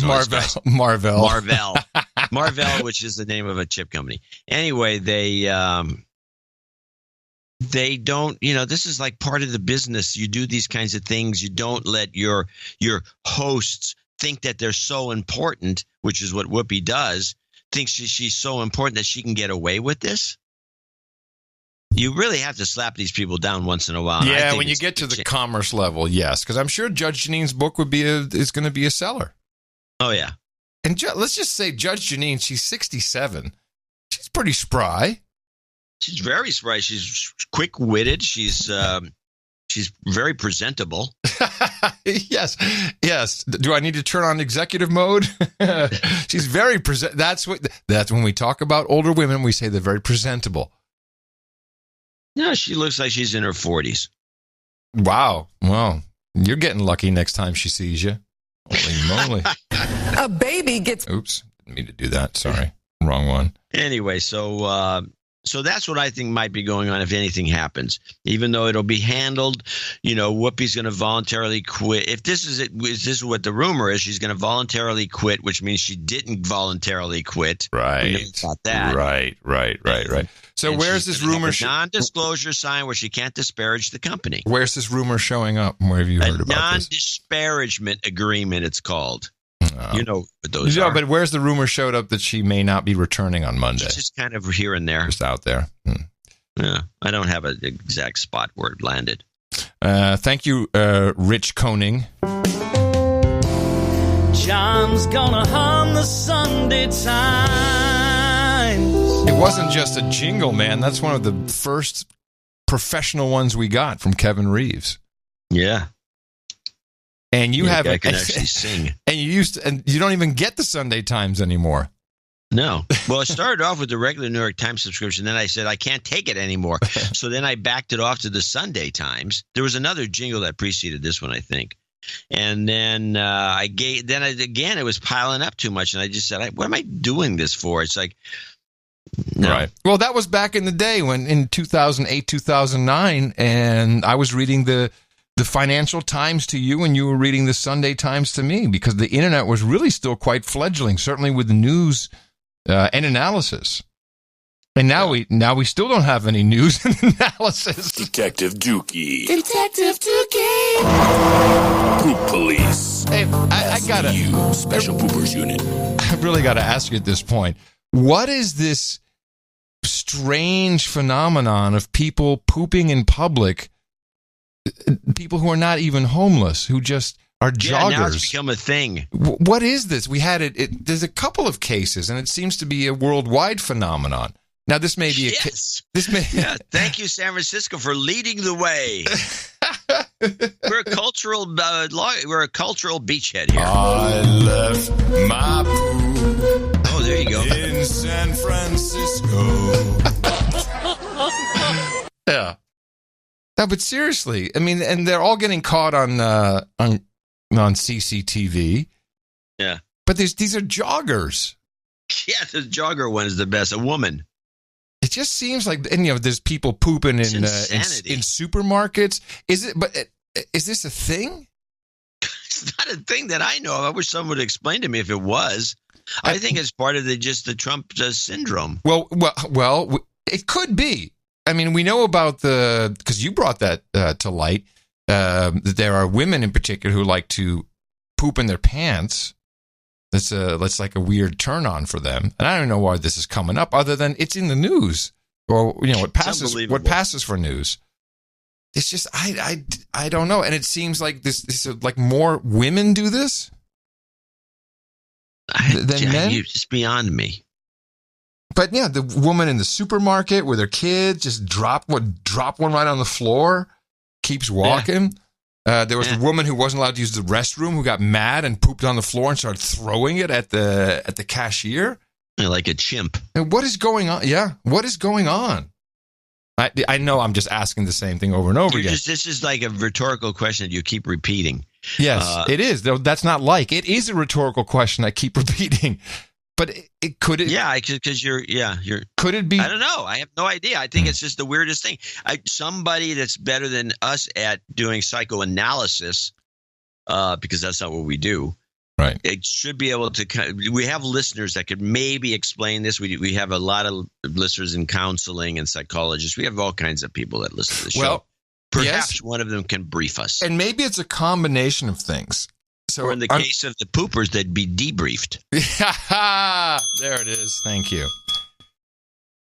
So we know that there are amygdala issues with there are a lot of amygdala issues, but it also turns out that although there's conflicting reports, some reports say, if you're conservative, your amygdala is more active in your natural beast environment, your reptilian you, where you just want to strike out and strike back, and everything is said to you becomes offensive and mean and an attack. And of course, there are reports that say that this is only with the liberal brains. What else have we had? What other brain issues? Well, we know that the smartphones are messing with you with your Pavlovian response mechanisms. Maybe the hippocampus is also being affected, and this was a long report on NPR about, and that's how I got into it, about Keyhole, the company that Google bought, which I think is really the basis still of Google, the actual geolocation, the tracking, knowing where everybody is at any moment in time, who they're close to. I think that's really their magic secret sauce. So they were talking about how that deal came down and where that company came from.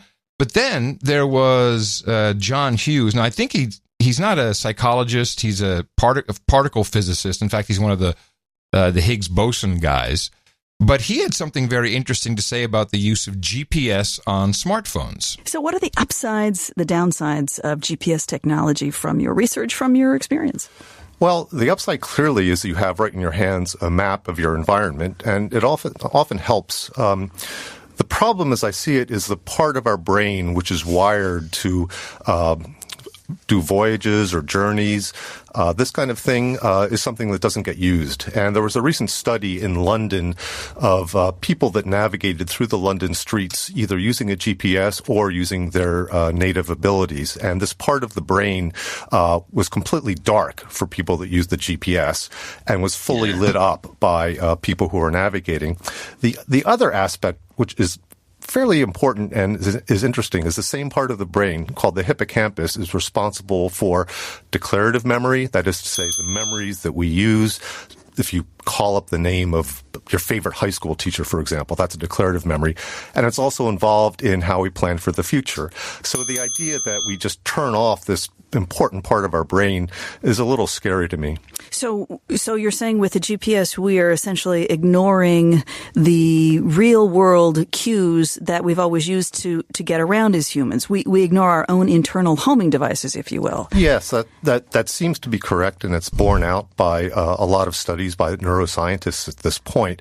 The other thing, if you think to what it's like using a GPS, you're getting a very narrow window on the world. You're just seeing what the next turn is, and you aren't getting this large picture view. And the way our brains operate is to have kind of a large picture view of the environment, as if we're on a magic carpet hovering over the environment. And we tend to lose this with GPS. Now, I don't think this is very healthy. Well, I have thoughts on this, too. Because I've noticed this, and I try to avoid using the GPS as much as I can. And what I've done is I've reverted back to the idea of printing out the directions. MapQuest, baby. MapQuest. They all do it, by the way. Bing does it. Yeah. Bing has a pretty good Bing's navigation is not bad. Google, of course, which I think has deteriorated over time to the point where it's almost unusable. Google keeps changing their vendors, I believe, but I can't find out because the press division of Google won't talk to anybody. So you ask them that question, you won't get an answer. But Google seems to be deteriorating, and they all have these different systems. But if you go back and you say, well, let's see, what is where is this place I want to go to? And then you look at the map of where it is, and then you look at the different streets and you try to memorize what those streets are, and then you use the map on your computer to see where you're going, and you jump in your car, and then you just go. And you don't use the navigation at all, and I think it's better because I was using the navigation. I was noticing I wasn't having as much fun because I'm California. California is a lot of us, not you, or a lot of people don't get this, and younger kids don't get it. I understand the fun of driving. But we used to drive and drive and drive. We'd drive to L.A. on the weekends. We'd drive to Mexico. We'd drive to Reno. Woo! Donkey show! We'd be driving every which way. The what's the name of the Blue Angel or whatever the name of the place was. We'd just do that. We'd be driving around, and then you'd cruise. You'd be cruising. They used to have these cruising things where thousands of kids were going up and down the street. So you got into that kind of thing, and you used a map to get around. And I noticed that when I was driving around using the GPS solely, which is handy in situations where you really don't care. You just want to get out of there. You want to get to the airport, or you want to get it, you're in some funky town somewhere and you want to get out of there. You don't care about having fun driving. You don't give a shit. In normal, I see people, they're going to go to the Safeway and they got the GPS up.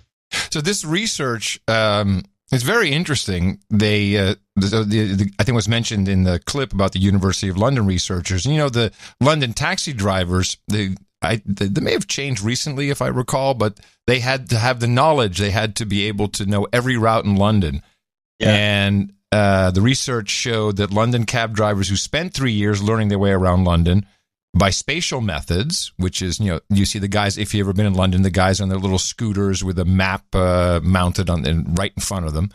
Part of their hippocampus is larger than the control group of non-cab drivers. But most importantly, and I'm very happy to hear you say this, because the other day we were talking about OTG phones, and you said, I need to have navigation. And so I'm glad that you're not overusing it. fMRI scans were taken of older adults who were GPS and non-GPS users. The subjects accustomed to navigating by spatial means were found to have higher activity and a greater volume of gray matter in the hippocampus than those used to relying on GPS.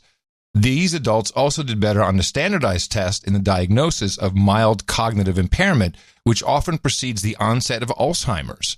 Yeah. Well, this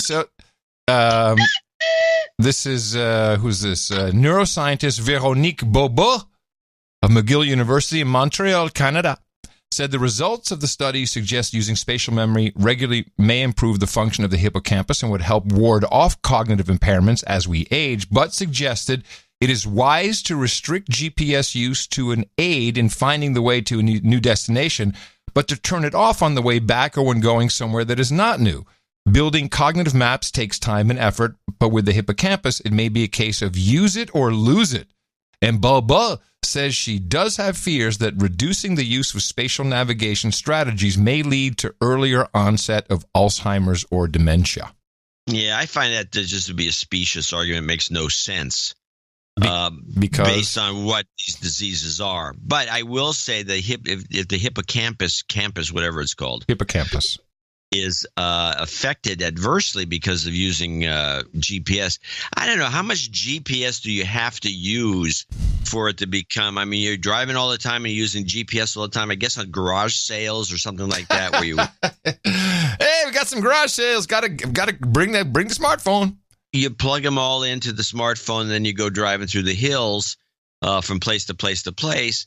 You could probably do it other ways, but that seems like an effective use. Well, you know what? But generally speaking, I see people with the thing on all the time. They're constantly going to some place. You know how to get there. I know how to get to San Francisco, and I know my way around San Francisco. I don't necessarily need the GPS. Now, once in a while, I'll turn it on going to someplace and find alternative routes, because it does find some. I found a couple of interesting rerouting. Well, I think the traffic information is the most important. You can just see it. Oh, there's traffic here and there and there. Yeah, that's kind of useful. But I just want to say, because you kind of already gave the reason for diminishing GPS use. You just have more fun.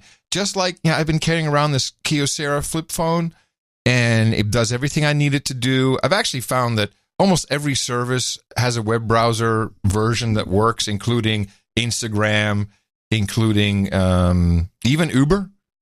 You can still, it's not, they can't find you. You can't automatically find where you are, which is kind of what you want. But most of these services still have, perfectly working web interfaces, and you just cut out all the tracking stuff so they know what you're doing. Screw that. And so since I've gotten rid of that, I'm having fun watching idiots on their phones all day. Same in traffic.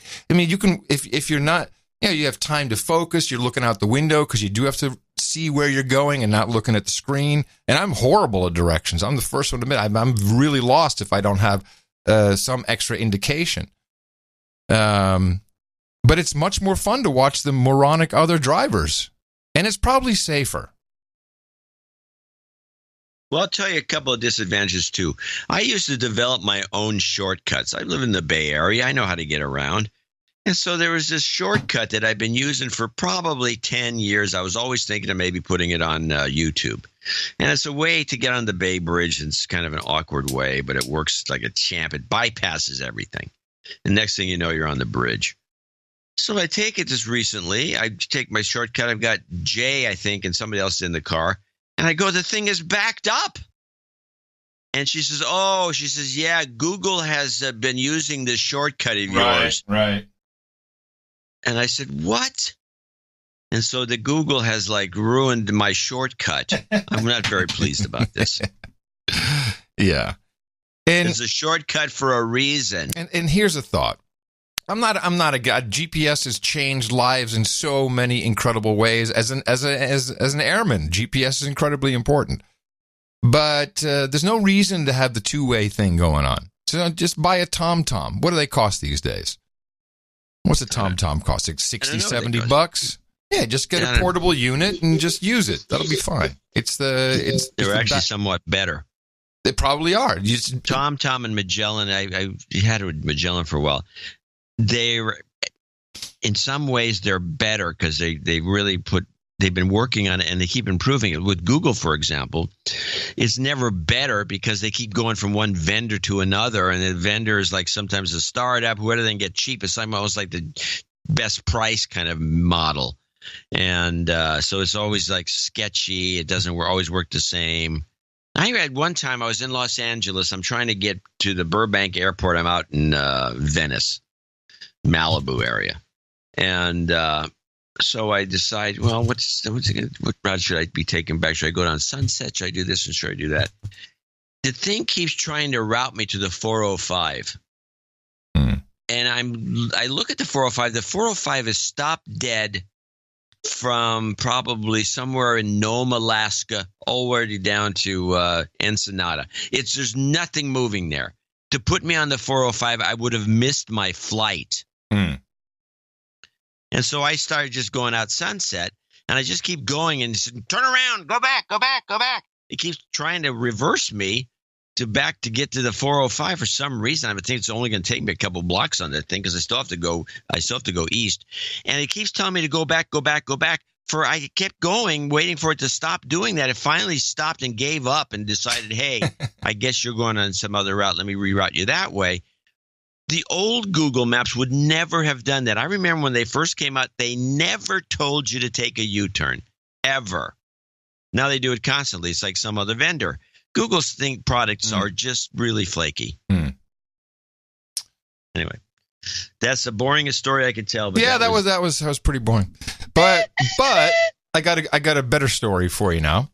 The Frank Abagnale. He is the guy, the real life person behind the book and the play and the movie Catch Me If You Can. Which, when did that come out? Was that the 90s? I'll look it up. Keep talking. Catch Me If You Can. Now, this was about a kid who at 16 ran away, and he traveled around the world posing mainly as an airline pilot, and he flew for free everywhere, and regulations. 2002. Okay, 2002.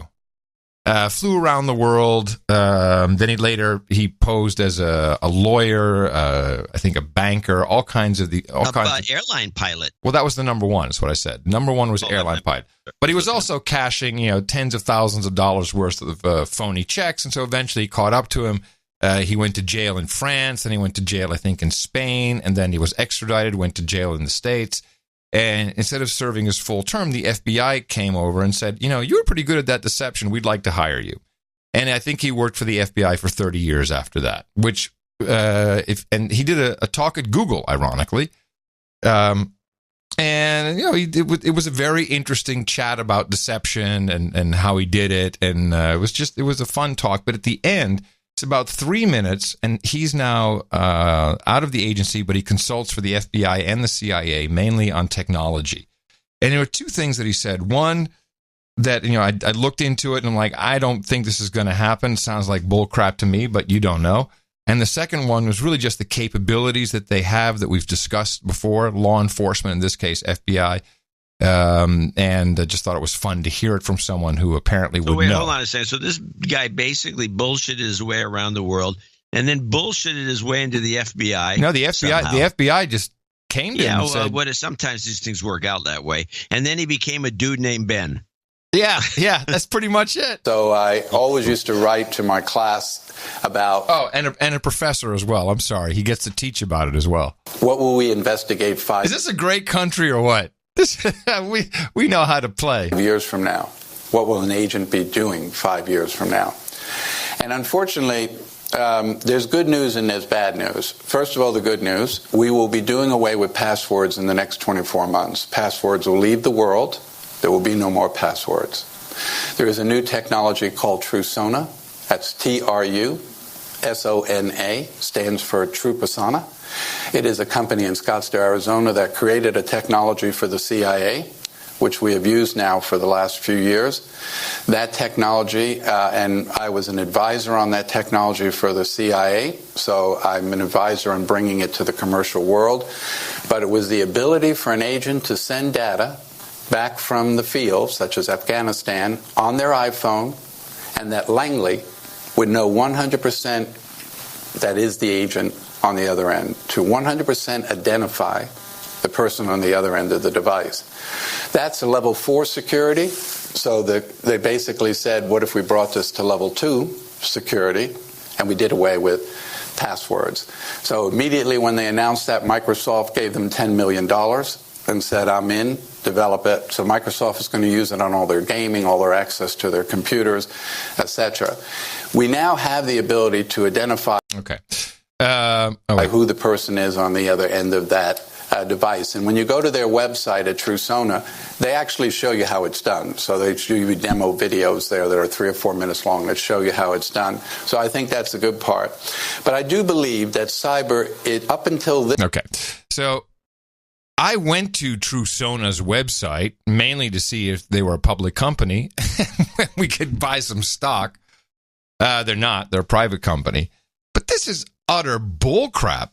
They have a 45-second video, and I did go there, and I did take a look, and their incredible idea is you go to a website, it pops up a QR code on the screen, you scan that with your iPhone, and then it unlocks. How is this proof positive? I mean, you could be holding someone's severed head in an iPhone 10. Yup, authenticated. You could be pressing a dead, severed finger onto the Touch ID. I don't understand how this is foolproof and how passwords are going away. At all. It's completely ridiculous. Yeah. And I think he was just selling it to Google. That's why maybe he was there. I don't know what that was about. That was very strange.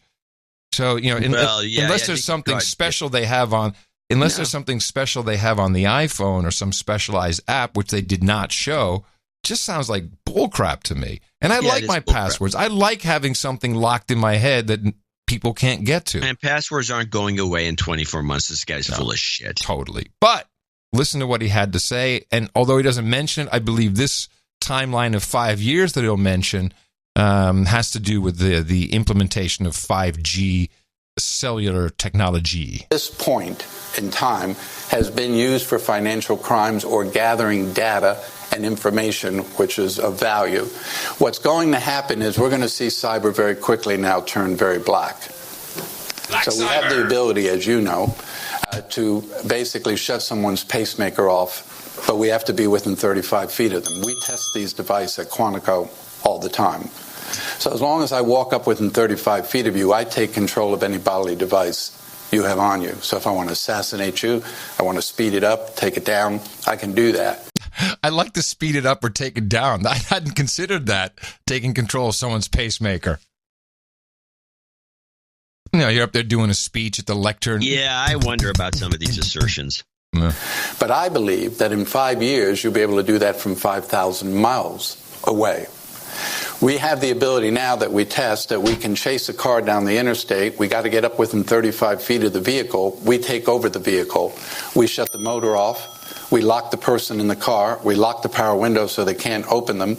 We can turn on their airbag.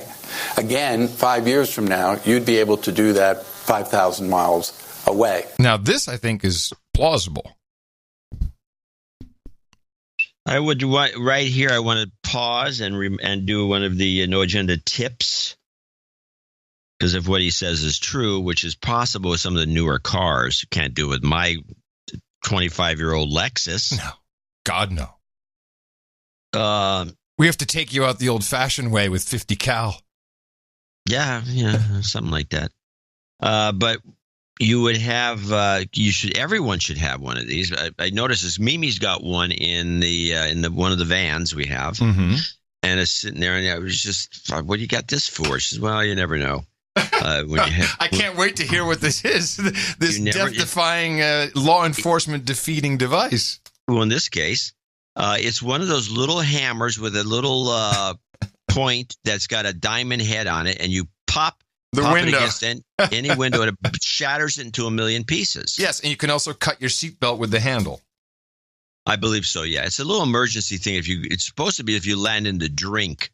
And you can't, all of a sudden your car's shorted, you can't lower your windows. So now, this being a no agenda tip, let me ask you a question. If law enforcement is after you, they lock your car, turn off the engine, lock the windows, deploy the airbag.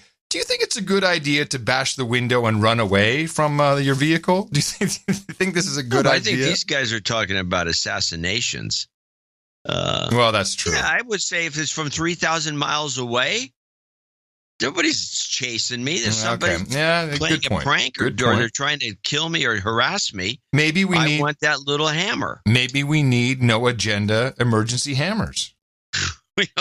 They're available. Go buy one at the No agenda store. Branded. Yeah, branded. We've already decided not to start branding stuff. With a whistle on the other end. Well, you need to... and a light. So, yes, our electrical grid used as a terrorist tool, the ability to shut down an entire system, shut down an entire banking system, those are all the things that, unfortunately, we'll be dealing with in the next 4 or 5 years as cyber starts to make that turn. And it's not like Professor Ted predicted that or anything. To the very black side of cyber, not just about stealing money, information, and data. Today, what we have is we develop things. So we say to you, here's a device you put in your kitchen, and then you can talk to it to tell you, ask what the weather is, what's on TV tonight, all of that. I could easily reverse that and listen to everything you say in your house. There are so many weaknesses in your home. Your security cameras are access points, your remote control on your TV, your Samsung television, your refrigerator that tells you how much milk is in it. My thing is, I really don't need my refrigerator to talk to my toaster. He's imagining that there's a house that uses these devices. Nobody does. Just listen to what he says, though. You stepped on him making your point. Yeah, well, you back it up. You can talk to it to tell you, ask what the weather is, what's on TV tonight, all of that. I could easily reverse that and listen to everything you say in your house. There are so many weaknesses in your home. Your security cameras are access points, your remote control on your TV, your Samsung television, your refrigerator that tells you how much milk is in it. My thing is, I really don't need my refrigerator to talk to my toaster. They've gotten along for a long time without ever having a conversation. But what happens is we develop something, we get real excited about, we gotta get this to the marketplace. And sure enough, we never look at the negative side. All I try to say to a technology company, yeah, this is great. Now, can you take a little time to just say, how would someone use this technology in a negative, self-serving way so that we build the block to that before we ever give it to the public to use it? We'd save a lot of problems. So it's kind of interesting. I think on one hand, he's advocating for all, shepherding in passwordless, seamless technology. On the other hand, he's clearly aware that 5G is going to give us all these capabilities. I think that's where he gets the refrigerator toaster thing, which, they do exist, John, these Internet of Things. There are toasters that you have to click OK for the EULA the first time you turn it on in order to use it. Do you know anyone who has one of these toasters? On Twitter, yeah, but not personally, no. The toaster is a bad example because what really happened is people started using their talking tubes to control their music system and lights. That's pretty and thermostat. That's pretty much it. The smart home is done. But all of those are horrible spy devices, no doubt. I don't think that we've beaten this to death enough. That this guy is really not giving us any new information. I would say I thought that he was going to talk about the dangers of 5G as a technology in general. The frequencies of 5G, the fact that you have to have those things everywhere. I'm reading that firefighters, the firefighter union has blocked firehouses from having 5G sites on them because they did some tests and firefighters were feeling down, woozy, and they had headaches. It's going to cause tinnitus. The 5G, from what I can tell so far, and even though I haven't really looked into it to the extent I should, if I want to pontificate about it, but I haven't heard anything good about the technology per se. No. Oh, yeah, you get more bandwidth, and it's great for the Internet of Things for some reason. No, it's great for more tracking. And it's probably fantastic for tracking. And you can always find the person's pacemaker. Yeah, that's the idea. Well, it also... I got another moneymaker then. There's this cloth, Faraday cloth, that you can use. You buy suits and shirts. Yeah, made out of this Faraday cloth. What are you going to do for your head? Well, Well, it's not the pacemaker's not going to. I mean, you want to protect the pacemaker. Oh yeah, okay, yes, all right. No, for your head, you're gonna have to wear aluminum foil. That's pretty obvious. So you wear the Faraday suit with the tinfoil wrap. Yeah, tinfoil hat. Great. And then you have your little no agenda hammer.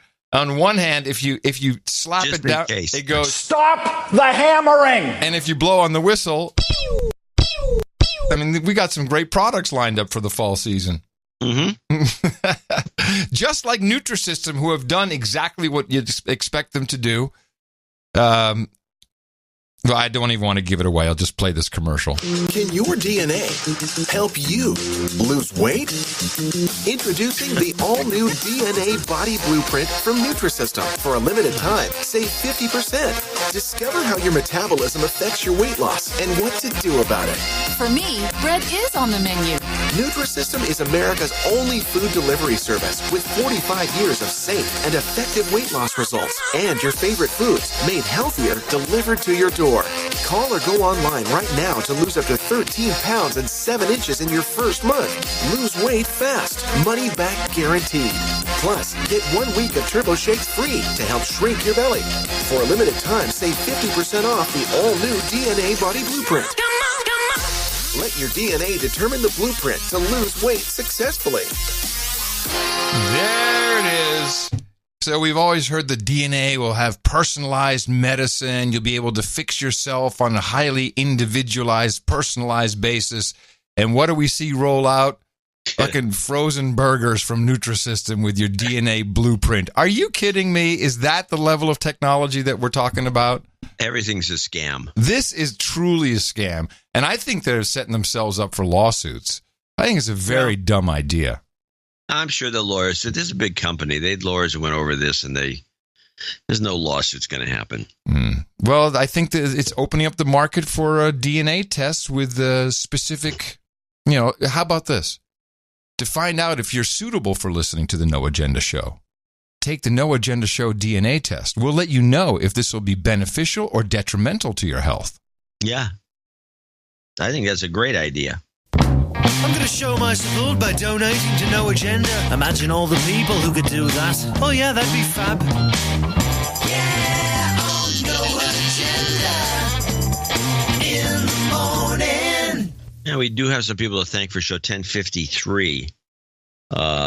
Beginning with, right over here on this list, Sir Cal of the Lavender Blossoms again. Woo!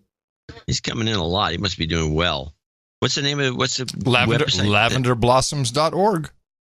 .org. And he needs some rain. $61.80. He says, your show is golding. I'm blowing the joke right there. Yep. Your show is golden, just like Phi. 1 point, or pi. It's 1.618, whatever. Blah, blah. It says Phi. Anyway, I need some rain, please. We shook the stick. We shook it earlier. And we can't shake it again. We can't. No, it's too dangerous at this point. Sir Kelly Spongberg, we haven't heard from for a while in Rocky Mountain House, Alberta, $111.11. Wishes travel karma for Dame Andrea. She returns home from a Scandinavian island in the Pacific Ocean. What could that be? Victoria is an island. Sounds like military to me. Vancouver Island, Vancouver Island is an island. And it's in the Pacific Ocean, kind of. Sir Milkman. I don't know if it works this way. Going to Vegas, gambling karma in exchange for the customary 33% cut. Did we have a deal with him that I'm unaware of? I don't know, but he donated $101.01. Going gambling karma. That's an interesting one. I think we should just drop some gambling karma on him right now as a test. You've got karma. All right. It should work. We'll see. Yeah, may or may not. Michael Reeves, $101. Making this donation on behalf of Liberty Larry on his birthday, who has never donated in years of listening. Douchebag.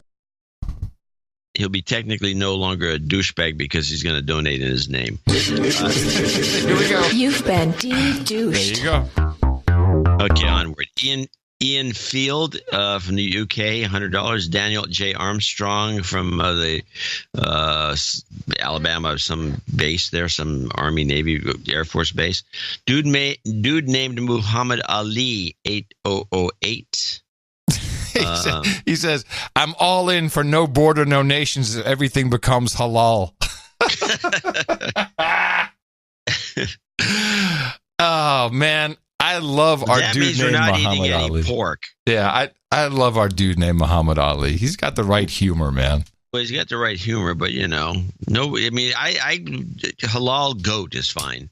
Matt in Lincoln, Nebraska, 6969. He says he'll send me a Nebraska hoodie. But unfortunately, he's already worn it. Oh. It's laundered twice. What do I want an old one for? I think you want crisp in the plastic. It still has the stink of Mike Riley era on it. I don't think so. He says that I need no job karma, but would like to ask you to extend karma to my dad and cousin who farm in northeastern Nebraska. Trade war is playing no favorites, and soybeans will break even this year, if not a loss, even with a great yield. And he asked for rain stick to Brazil. Maybe next show. Sir John Fletcher in Hughes Springs, Texas, 6969. And this donation is credited to Caroline Blaney. Tell her I love her and can't wait till November. Tell Carolyn I love her. We'll give you some relationship karma at Tell the end. Carolyn I need her. Does anyone have an auto-tunes program that we can use? Tell Carolyn not to cry. My Donald love for Napier, $6.60. James Melcher in Honolulu, Hawaii, $60.09 is lopsided boobs. He was just some note here. It's his 21st birthday today. Oh, that's nice. He's going to have a birthday call out. Douglas Engstrom, $56.50. Zephyr donation.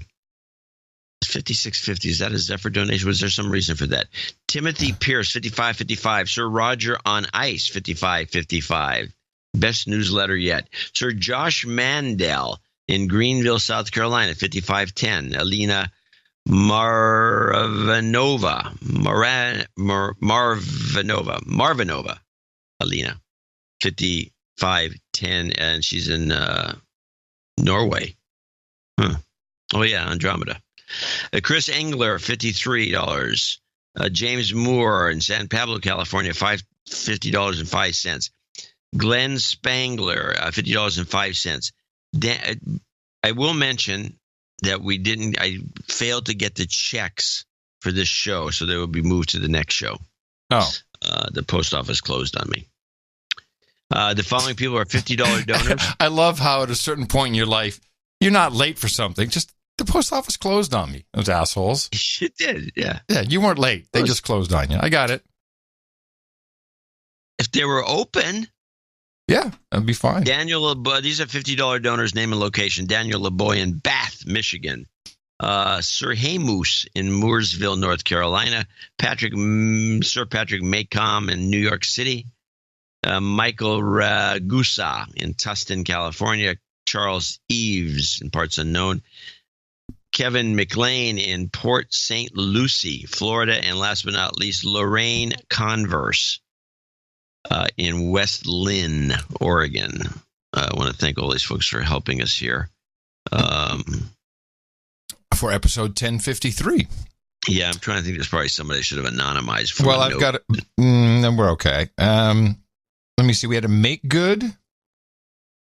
Or let me see who this is for. Sir GQ, Baron of Maryland. We always like to help our peerage out. You two have been consistently outdoing yourselves with each show. Keep it up. The universe needs its best podcast. Please apply. Oh, yes, this was the Dvorak Get Out of My Vag karma. And we couldn't find the clip. Apparently you did say it. Get out of my vagina. Yeah, it was a list from somebody requesting karma. I know. They basically did. It was a ruse. It was a ruse. You never said it, but then they recorded us talking about it, and now we just played it. It was a great ruse. Yeah. Well done. Well done. See, do we have anything else? Yes, F cancer for Void Zero's mother-in-law, stage 4 lung cancer. Well, that sucks. That's the pits. So, and jobs karma for people who asked for it. So here it comes. Jobs, jobs, jobs, and jobs. Let's vote for jobs. You've got karma.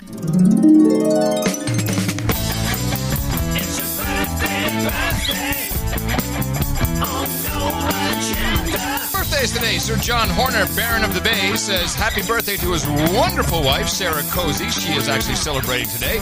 James Melchior turns 21 years old today. And Michael Reeves says happy birthday to Liberty Larry. And we say that as well. Happy birthday from your buddies here at the best podcast in the universe. It's your birthday, yeah. Okay, we have one night. So we'll grab my blade for that. If you've got your blade, we can bring this person up.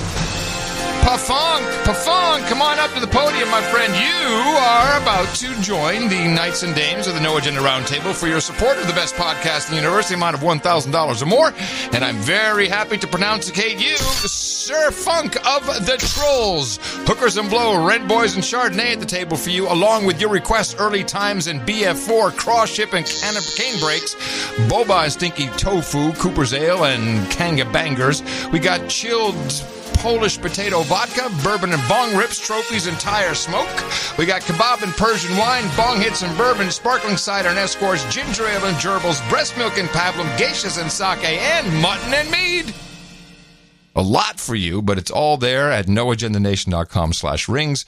Head on over there and give Eric the Shill all of your information. I'm sure he'd be very happy to hook you up. Title changes, turn and face the slave. Nice changes, don't want to be a douchebag. Sir Don of Taintsville, as of today, becomes a baronet. We're happy to welcome him to that status, along with Sir Hey Moose and Sir K's, also baronet. 3 baronet upgrades on our peerage map. You can find that at dvorak.org/peerage.htm or itm.im/peerage. There you go. And thank you, 3 gentlemen, as well, for upping your stance and your standing for the No Agenda podcast. Exactly. Let me see. What else did we have here? I got a good one. There was this little good piece of real news gossip. Real news gossip, okay. Well, it's kind of gossipy. Play this I'm sure this was not played on the national news. It's a local story. Kind of. It's not really a local story, but it was played locally. Trump Jr. Ah, yes, I knew this. Well, tonight, a Fox network talk show host who has been dating Donald Trump Jr. is leaving the network and plans to stump 4 Republican congressional candidates. Kimberly Guilfoyle was once married to Lieutenant Governor Gavin Newsom back when he was mayor of San Francisco. Lately, she's been co-hosting 5 on Fox News and dating Donald Trump Jr. after he separated from his wife. According to CNN, Guilfoyle is likely to join a nonprofit called America First Policies, which supports the president. Yeah, I've been... There goes the legs. Yeah, no more legs on the TVs. Yeah, she was all legs. I mean, she was just there for legs, showing off her legs. Well, I like Kimberly. I like it. I think she's interesting. She's definitely interesting to watch. She good balance with Gutfeld on that show when I see it.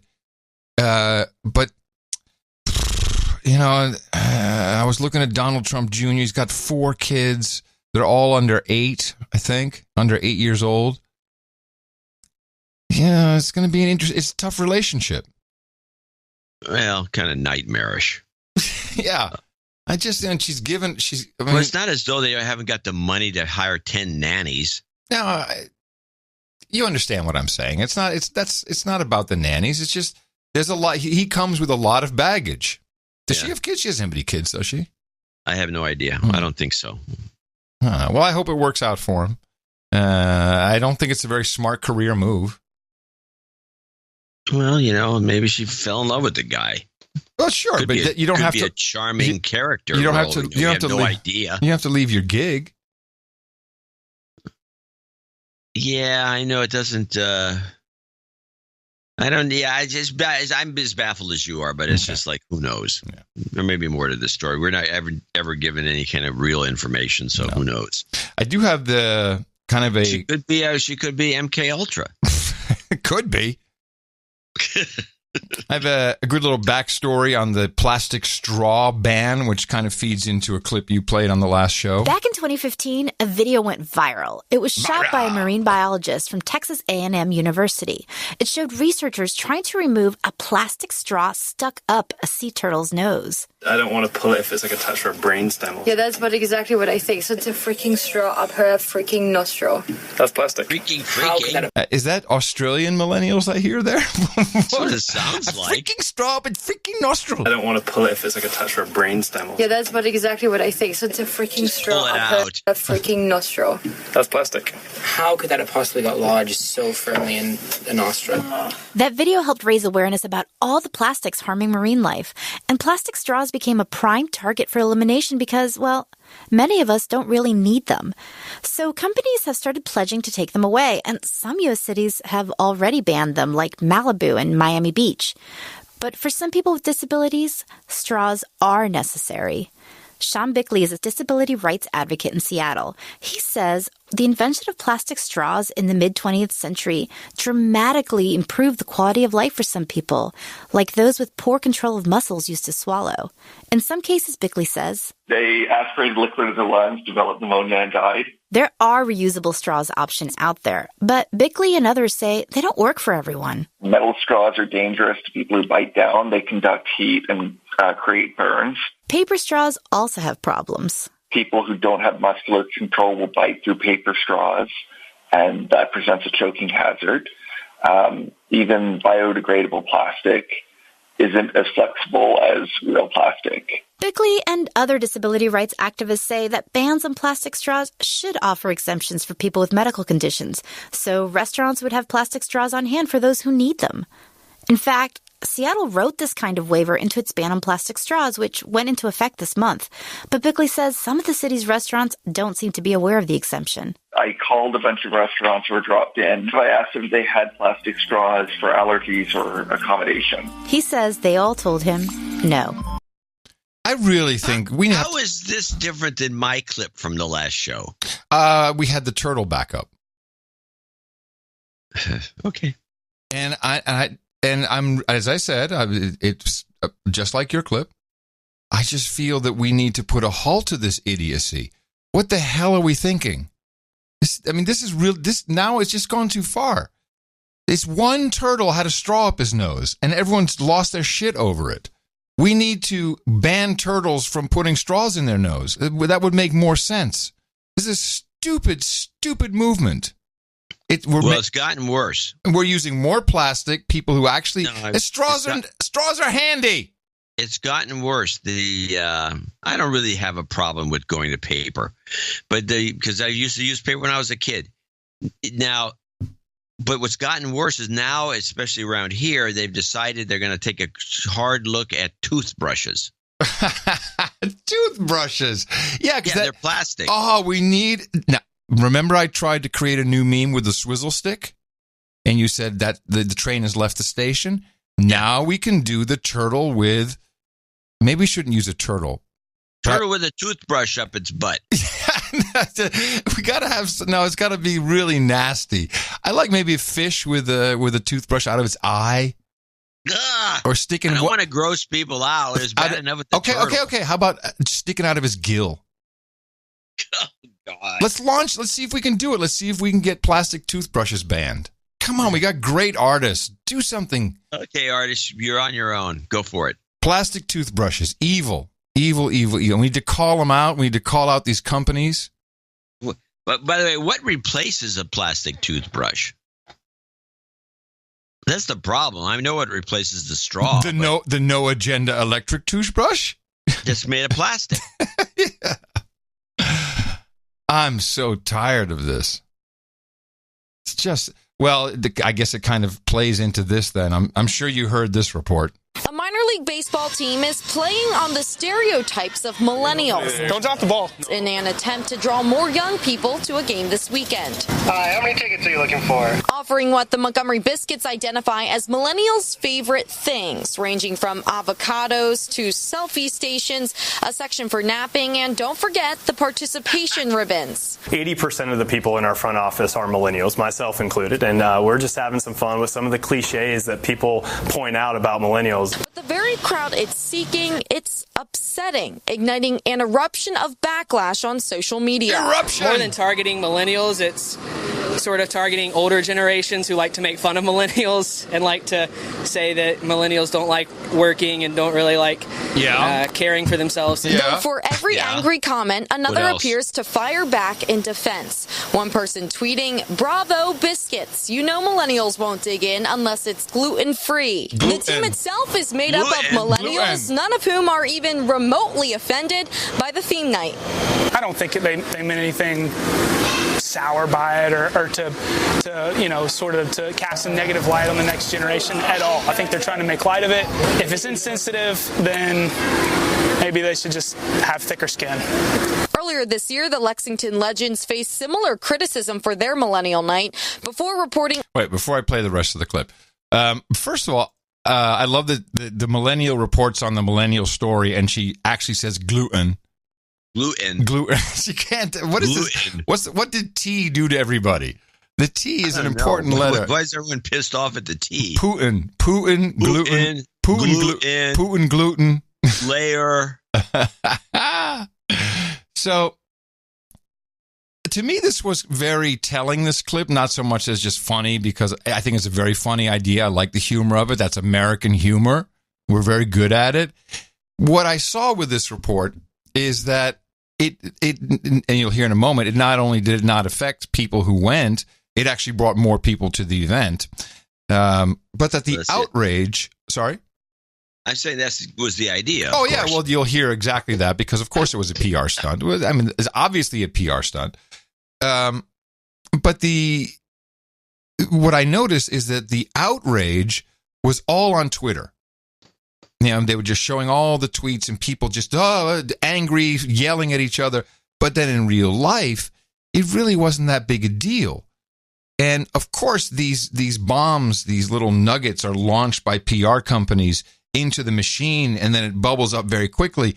And I think the job of most journos these days is just trolling on Twitter, because all I really ever see is blue check marks saying, "Hey, can I use that picture? Hey, can you contact me? Hey, anybody? Hey, do you know about this? Ooh, please DM me so we can talk about this." Ooh, you know what I mean? It's like that they seem to just be looking for stories on Twitter. Well, I find it just as of a few years back when I started bitching about the fact, and I think we had some segments on it, where they won't even get quotes. They just quote people's Twitter accounts. Oh, yeah. Well, exactly. They just take and he pictures. said on Twitter, and then Trump has made it worse by institutionalizing it. Yes. It's become the reporting is just reading the tweets. You're right. Which is probably why we've backed off from it. That. Right. So the outrage, and you're seeing this happen in everything, and the mainstream is, I mean, you can see the flow. It's very direct. Someone starts a shitstorm. It's online. You have to do it on Twitter. That's the place. Facebag doesn't work for this. You got to do it on Twitter. It hits trending. The journos go look at it, and then they make that their news report because it's basically free content. You've got everything you want. It's written for you. You just read out the tweets. The outrage is there. You maybe just do a stand up, drop your T's, and you're good to go. You got a beautiful report, which is funny. Beautiful. Beautiful. But all this outrage lives online, and I think people could really improve their health by just tuning out a little bit, dropping out, just in, tune out, taking acid. Yeah, tune out a little bit. Well, I have a clip that's got a. Let me just play the last bit of this. You can hear. I thought you were done. Earlier this year, the Lexington Legends faced similar criticism for their millennial night before reporting increased attendance at the game. From a PR professional's perspective, they're kind of accomplishing what all of us want to accomplish, and that is people talking about your organization, not only here locally, but, I mean, it's got a lot of reach outside of our own community, outside of our state as well. Set, go! There you go. That's what you want. You want people talking about you. Proof that the mainstream is nothing but advertising for everything. Even the stories are advertising. Well, here's a good one coming up. This is just a quick one clip. We all are familiar with our Silicon Valley culture and fine operations like Kleiner Perkins. Yes. Hashtag #MeToo, red round way. If you don't think there's going to be some humor coming down the road, play the Ellen Powell clip. Tonight, the story of a Bay Area tech executive who some see as a pioneer of the Me Too movement is coming to the small screen. Netflix and Shonda Rhimes have bought the rights to Ellen Powell's memoir. It tells the story of her failed gender discrimination suit against venture capital firm Kleiner Perkins back in 2012. The lawsuit put a spotlight on sexual misconduct in Silicon Valley. Oh, God. Don't you think this is going to be a laugh riot? I would have expected that to be one of the first Obama productions, honestly. That would have been perfect. Now, did you hear that clip? I keep hearing her saying Spencer Capital instead of venture capital. Oh, I'd have to listen to it again. The Facebook CEO. Oops. That's my clip. Hold on. Ellen Powell. Yeah, let me try it again. Tonight, the story of a Bay Area tech executive who some see as a pioneer of the Me Too movement is coming to the small screen. Netflix and Shonda Rhimes have bought the rights to Ellen Powell's memoir. It tells the story of her failed gender discrimination suit against venture capital firm Kleiner. It sounds more like Fencher. No, she's not pronouncing it correctly. She will be fired. Another local story, which is kind of funny, is this Hitman website. Have you heard this story? No. Called his website rentahitman.com, but this Bay Area man never thought his clever marketing idea would attract people trying to hire contract killers. Good evening, I'm Elizabeth Cook. And I'm Ken Bassita. KPIX5's Katie Nielsen with the wild story of how an IT guy became an unlikely crime fighter. Katie? Ken, Bob Innes says his website has broken up almost 100 murder-for-hire plots. And even though he doesn't make any money off of it, it's now his personal mission to help save lives. Why did he put it up in the first place? It's a dude named Ben, and he was a hitman. He's a consultant. Oh, gosh. God. He just was naive. But the idiot said, go to this site, and now he's actually play part 2, and you'll hear that he's actually changed, he's rejiggered the site, so it's actually about hiring a hitman. He says, kill my mom and my dad, my sister and my brother. Bob Innes is reading an email he got yesterday morning from a 14-year-old boy in Alaska. An email submitted through his website, rentahitman.com. So this is the website. But it's not what you think. We decided we wanted to start a company doing risk analysis, intrusion detection, white hat hacking. That's where the name Rent a Hitman came from back in 2005, and the website created right here at his desk in the kitchen of his Novato home. That's where it happens. Instead of getting emails for IT services, people were literally asking for a hitman. The emails threw me for a loop. It was absolutely not expected. Bob decided to run with it. Shortly after receiving those emails, that I had decided to basically transform the web page. Now it's almost a parody site, complete with an intake form. Target's name, target's email, address where services are requested. Bob gets requests for hitman services at least a couple of times each week. I need her taken care of because she won't leave. And when this report goes on forever, but it's like, how dumb is the public? Oh, yeah. Yeah, pretty dumb. Pretty dumb. And I want you to look out for this story in your area, and I'm surprised you didn't have anything on it. Berkeley High graduate pleads guilty to trying to help terrorists, but his defense is it was a sting.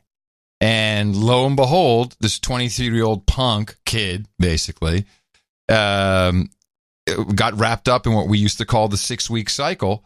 FBI, saw him trolling, and what he was doing is he was creating fake social media accounts for people he believed were Islamic State supporters, and then you know how the FBI is. They get in touch with the guy and they kind of jack him all up. He's like, oh yeah, let's do something cool. And then the prosecutors, he didn't want to do anything. He's like, I don't want to do anything right. And they said, no, come on, we're going to give you a credit card. We'll go buy the chemicals to blow something up. And so here's the statement from his lawyer. This is really a case about what the appropriate sentence should be. Here's a young guy who was immature, said some stupid things online. The FBI sent out their best people to try to get a sting operation going. So it'd be nice if someone could actually get that out in the open, because it's really, they're doing good. I mean, this is not it's law enforcement, but this is not how you go about dealing with this situation. You get a hold of this kid, you shake him up, and you say, listen, you moron, what the hell are you doing? Yeah. So I'm glad. They're using it to rack up their numbers. Another terrorist caught. That's right. Keep the budget going, boys. Everything's good. So we have another. Yes. No, I don't have that story, and I'm sorry I don't. I do have this one, though, about the vaxxers. There's you want to hear a little propaganda, like propaganda by our local news? Sure. Here's our vaxxer story. This morning, we're exploring a report from medical professionals who are calling attention to what they say is a dangerous increase in the number of parents who are using medical waivers to avoid vaccinating their children. Immunization rates have increased from 93 to now 95% since California adopted new child vaccination laws a couple of years ago. Those laws say that all children must be immunized before attending school. However, a new study finds the number of kindergartners in California with a vaccine exemption from a doctor has quadrupled since that law took effect. All right, our question of the day is this. Do you think children should be required to be vaccinated to attend public school? Right now, 89% of you say yes, 11% say no. A lot of comments out there on social media. Sal, what do you have? I have from Sequin. It says unvaccinated kids place other kids and adults at risk, not just at school, but in any public area. Others with chronic medical conditions are also unnecessarily placed at risk. Along those lines, Elijah tweeted me this, saying, you live in the Bay Area where medical science and technology thrives. Why is this even a question? Furthermore, those they don't think children should be vaccinated need to take an intro science course as to why vaccinations are important. And Chris also chimed in saying, of course, and it's not just our kids either. It's all the kids. It's just common sense to me. Thank you for all your responses. You can reach us on Twitter about anything. Just make sure to use that hashtag. Yeah, I'm starting to think illegal immigration is the way to go, because our kids are going to die here. I mean, they got their amygdalas are messed up. The hippocampus is all screwed up from GPS usage. They're jacked with all kinds of vaccines. This is not good. Jacked up with vaccines. Well, they are.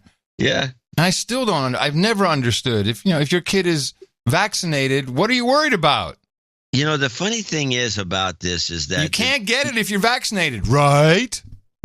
The funny thing is the story's premise was that vaccination rates has increased from 93% to 95%. Yeah. What is the point of this story?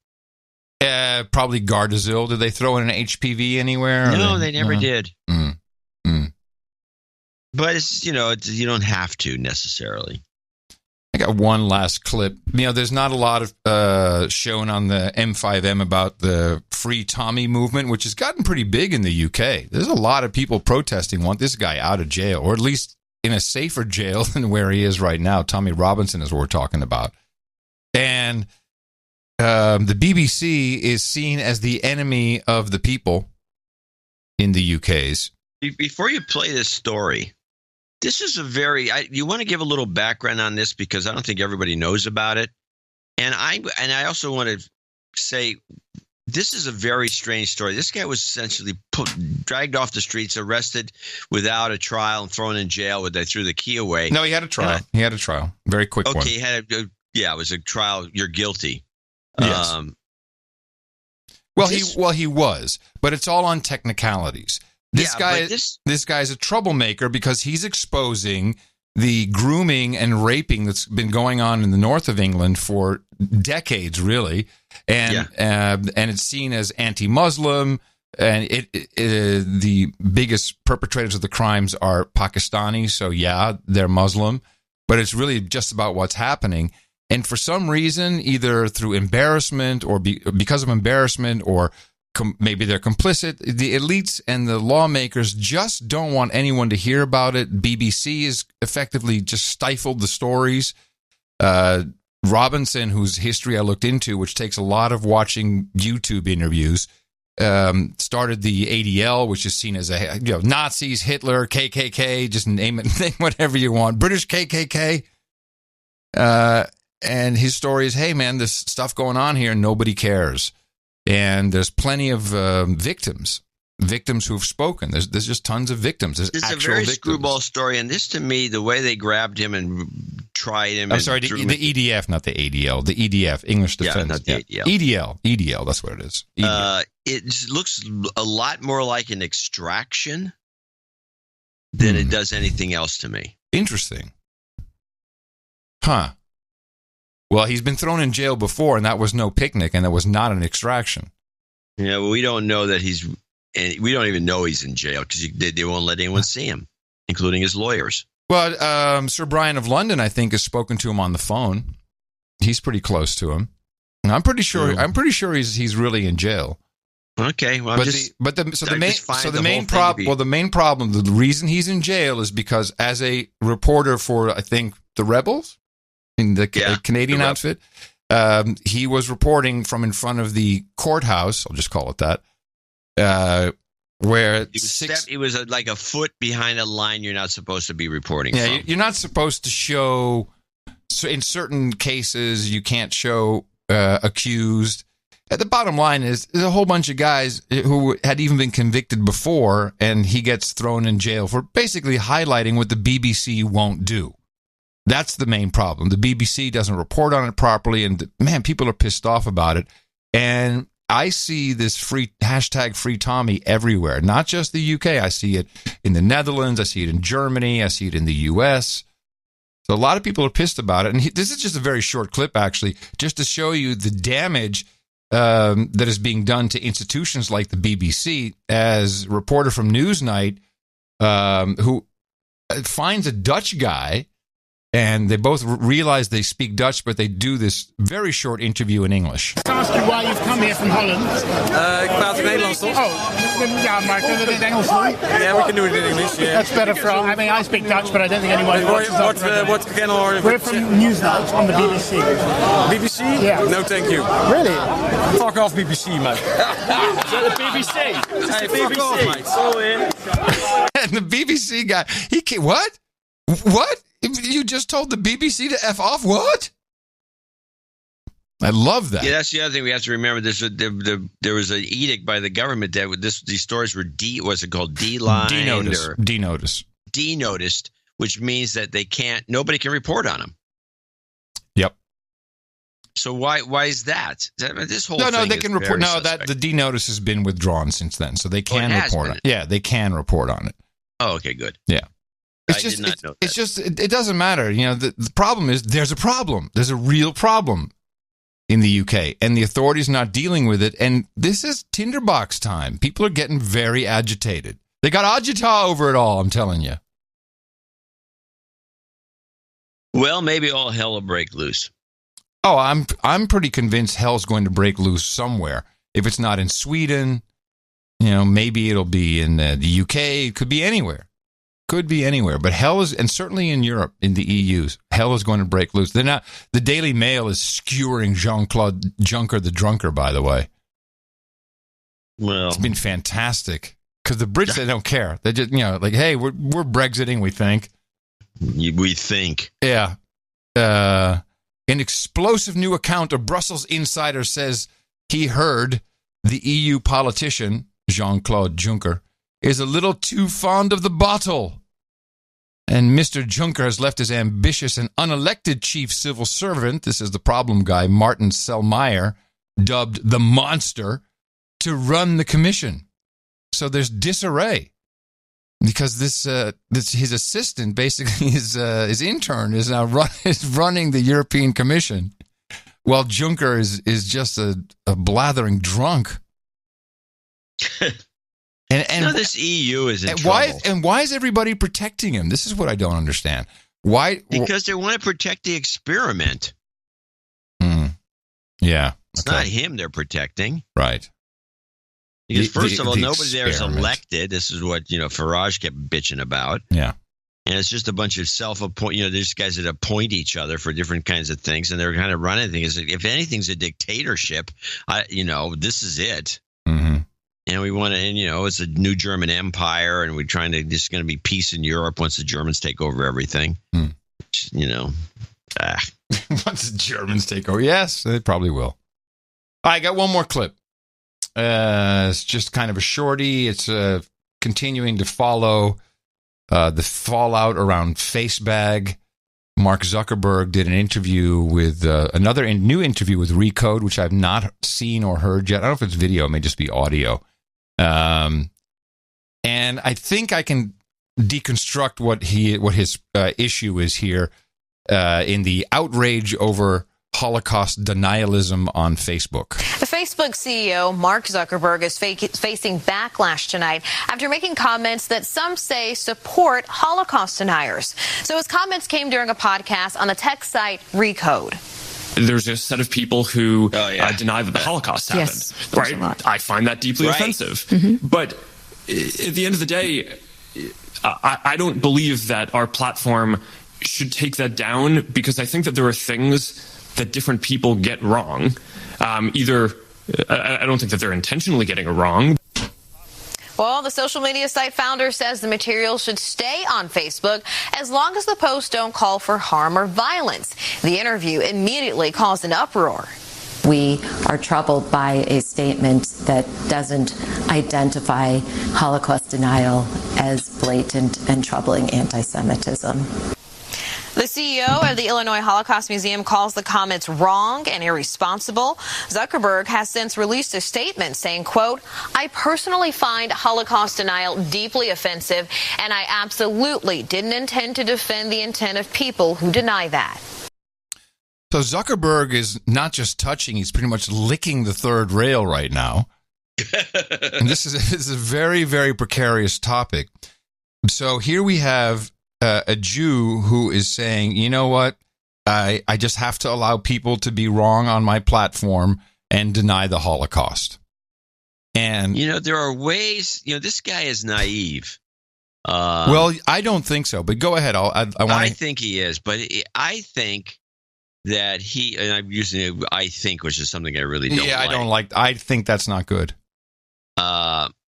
But it appears as if, I think, again, he's naive. Would you like me to pay attention to this now for you? Yeah, I think that's a good idea. Okay. But you sound like a bad tech show when you do that. He's naive. Yes. He's totally naive, and he couldn't figure a way around. You could get out of these kinds of questions. First of all, you can circumvent that's not the question you should be asking me. You should ask him, and you could. There's a million ways we discuss them on the show. He's inexperienced, but all these tricks. Let me tell you what I think is going on, and then you tell me how he should have answered. I think what he sees going on. Damn it! My analysis of the situation is that Zuckerberg, and this harkens back to the previous clip I played about the outrage being online. It is my belief that Zuckerberg knows the incredible activity he's getting is from a minority group, and that would be mainly left-leaning, left-thinking people. And that is less than half of what he has on his platform. And if he starts to kick people off with alternative thoughts about the Holocaust, he knows exactly where that's coming from. That is definitely from the extreme right, but also from the extreme left. He is afraid for his business. He knows that what will happen next, and we're getting on that cusp very quickly. Eventually, someone's going to say, you know what? Here is a Facebook which is only for people who think this way. Come on over here. And even if it wasn't half, even if it's only 30%, he doesn't need that aggro. So that's why I think he's couching it, because he knows they will leave. He sees the numbers. He's got insight to this. There's no other reason. He's a Jew. Just say, yeah, screw it. We can't have that. That's fake news. That fake news has been around for 40 years. No, 60 years. He could have said that. 80 years. Jesus. been a long time since I was he could have said a million different things to get out of that question. Well, what do you think? What do you think about my thesis, though? Oh, your thesis is the following. He looks at the numbers. He sees the potential for disaster, even though by my count in insider trading, he's already taken out, I think, $300 to $400 but it's not about him. Yeah, it's not about him personally. But this is his baby. You think that he's worried about that, and he's fumbling around trying to save the platform from interlopers. Yeah. It's as good a theory as any. I can't see any other reason. What you're trying to do is explain his stupidity. Yes. Not being able to handle the question. Yes. That's exactly what I'm trying to do. Why is he so stupid? Because he can't be stupid. He's got to be smart. But this is not, I agree with you, it's still not the way to handle it. Very odd. It's like Gates was the same way. They're both that way. They have issues. All right. I have a couple. I just have the Bernie and AOC. For some reason, Bernie Sanders goes to Kansas with this woman. With AOC? She hasn't been elected yet, and she's already traipsing around. He's keeping her close. Okay. Well, I think she is his protege at this point. Bernie likes the dark young ones. Well, let's play these two clips and we'll be done. Sanders and New York Democratic candidate Alexandria Ocasio-Cortez, they were both in Kansas Friday, stumping for congressional candidate Jim Thompson. I want to play a bite for you from that. I am so proud of everyone who is here in this room today because you are carrying the candle of hope for this country. Wait, what did he say? You are too. Oh, that's nice. Candidate Jim Thompson. I want to play a bite for you from that. I am so proud of everyone who is here in this room today because you are carrying the candle of hope for this country. You are too. Oh, sweet. We love you, AOC. Because back then, the people of Kansas were the tipping point for the future of this nation, and today they are again. And we say to Trump, instead of showing us your strength by tearing children from their families, where was your strength in standing up to Putin and Russia for undermining American democracy? Putin! Molly, how concerned are establishment Democrats about their position and the way they're positioned right now with the party, and then this rise of sort of these progressive Democrats that people weren't really watching in the lead up? Well, there's those quotes were so rich with reaction on all parts and how they're playing on Capitol Hill. In particular, Alexandria Ocasio-Cortez, she's not making a lot of friends in the Democratic Party on Capitol Hill. Democratic lawmakers who met with her and who are not very happy that, obviously that she defeated one of their own, essentially, Joe Crowley.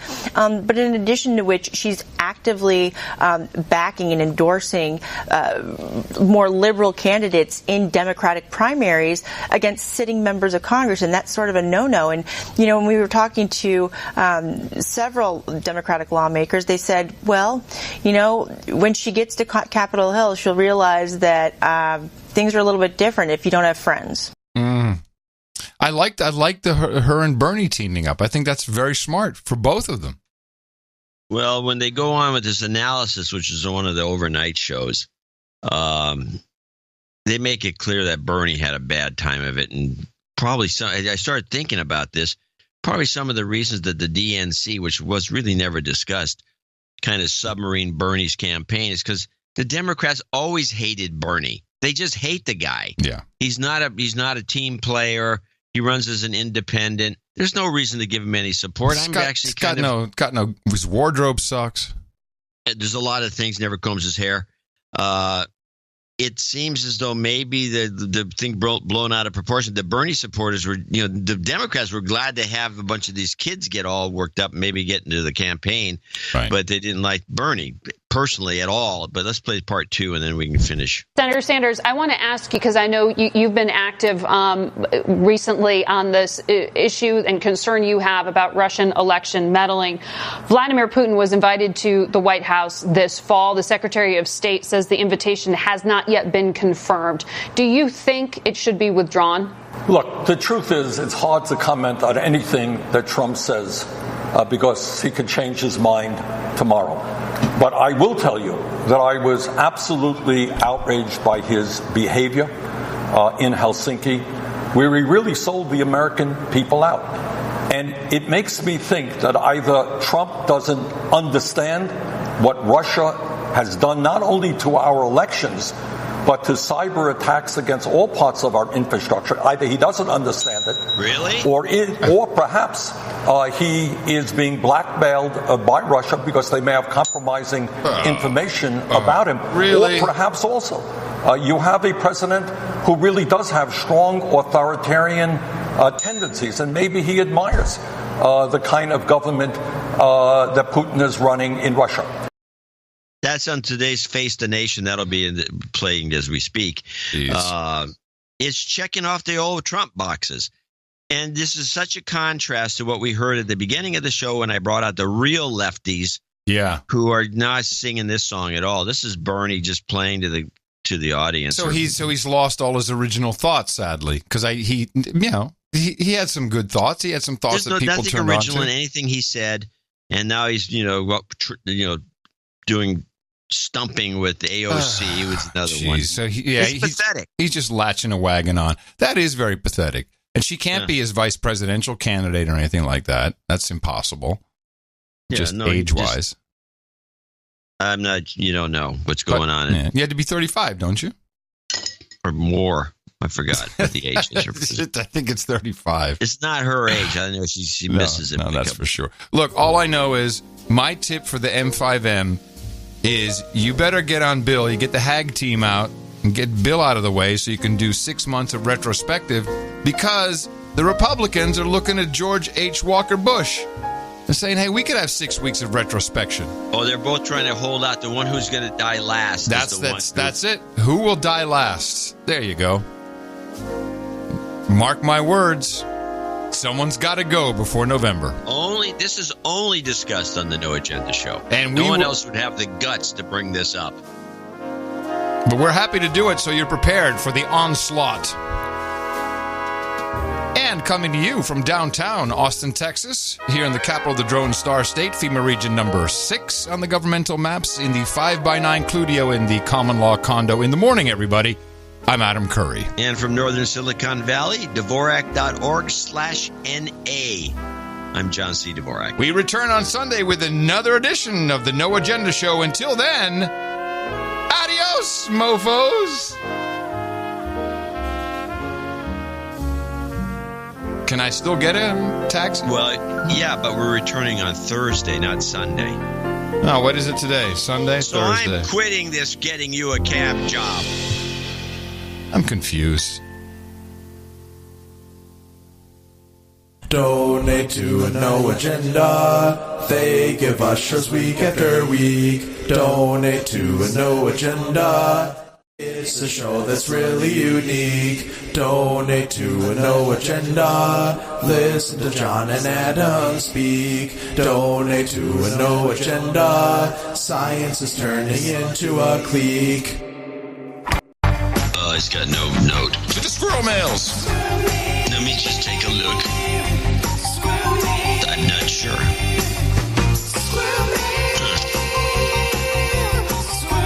Oh, wait, stop. I put too many M's. Again, nothing. No. Still nothing.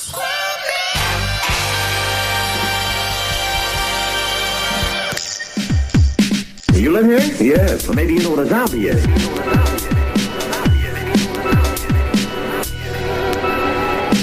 a person dies and is buried, it seems a certain voodoo priest who have the power to bring him back to life. Horrible. It's worse than horrible because a zombie has no will of his own. You see them sometimes. Following orders, not knowing what they do, not caring. You mean like Democrats? Walking around blindly with dead eyes. Like Democrats? Horrible. It's worse than horrible because a zombie has no will of his own. Like Democrats? Horrible. Zero collusion, and it has had a negative impact upon the relationship. It's ridiculous. It's ridiculous what's going on. This is utter nonsense. But isn't that natural? Isn't it natural to be sympathetic towards a person who is willing to restore the relationship with our country, who wants to work with us? I was saying to myself the other day, I said, Russia really helped us. I'm not pro-Russia, pro-anybody. I just want to have this country be safe. I don't want nuclear weapons. I don't see any reason why I wouldn't, or why it wouldn't be Russia. Thank you. Let's go. Make your way out. Racist, sexist, homophobic, xenophobic, Islamophobic, you name it. Racist, sexist, homophobic, xenophobic, racist, sexist, homophobic, xenophobic, racist, sexist, homophobic, xenophobic, xenophobic, xenophobic, xenophobic, xenophobic, you name it. Racist, sexist, homophobic, xenophobic, racist, sexist, homophobic, xenophobic, racist, sexist, homophobic, xenophobic, Islamophobic,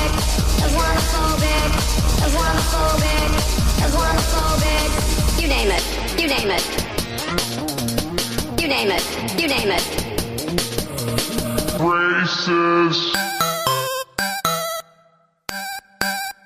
The best podcast in the universe.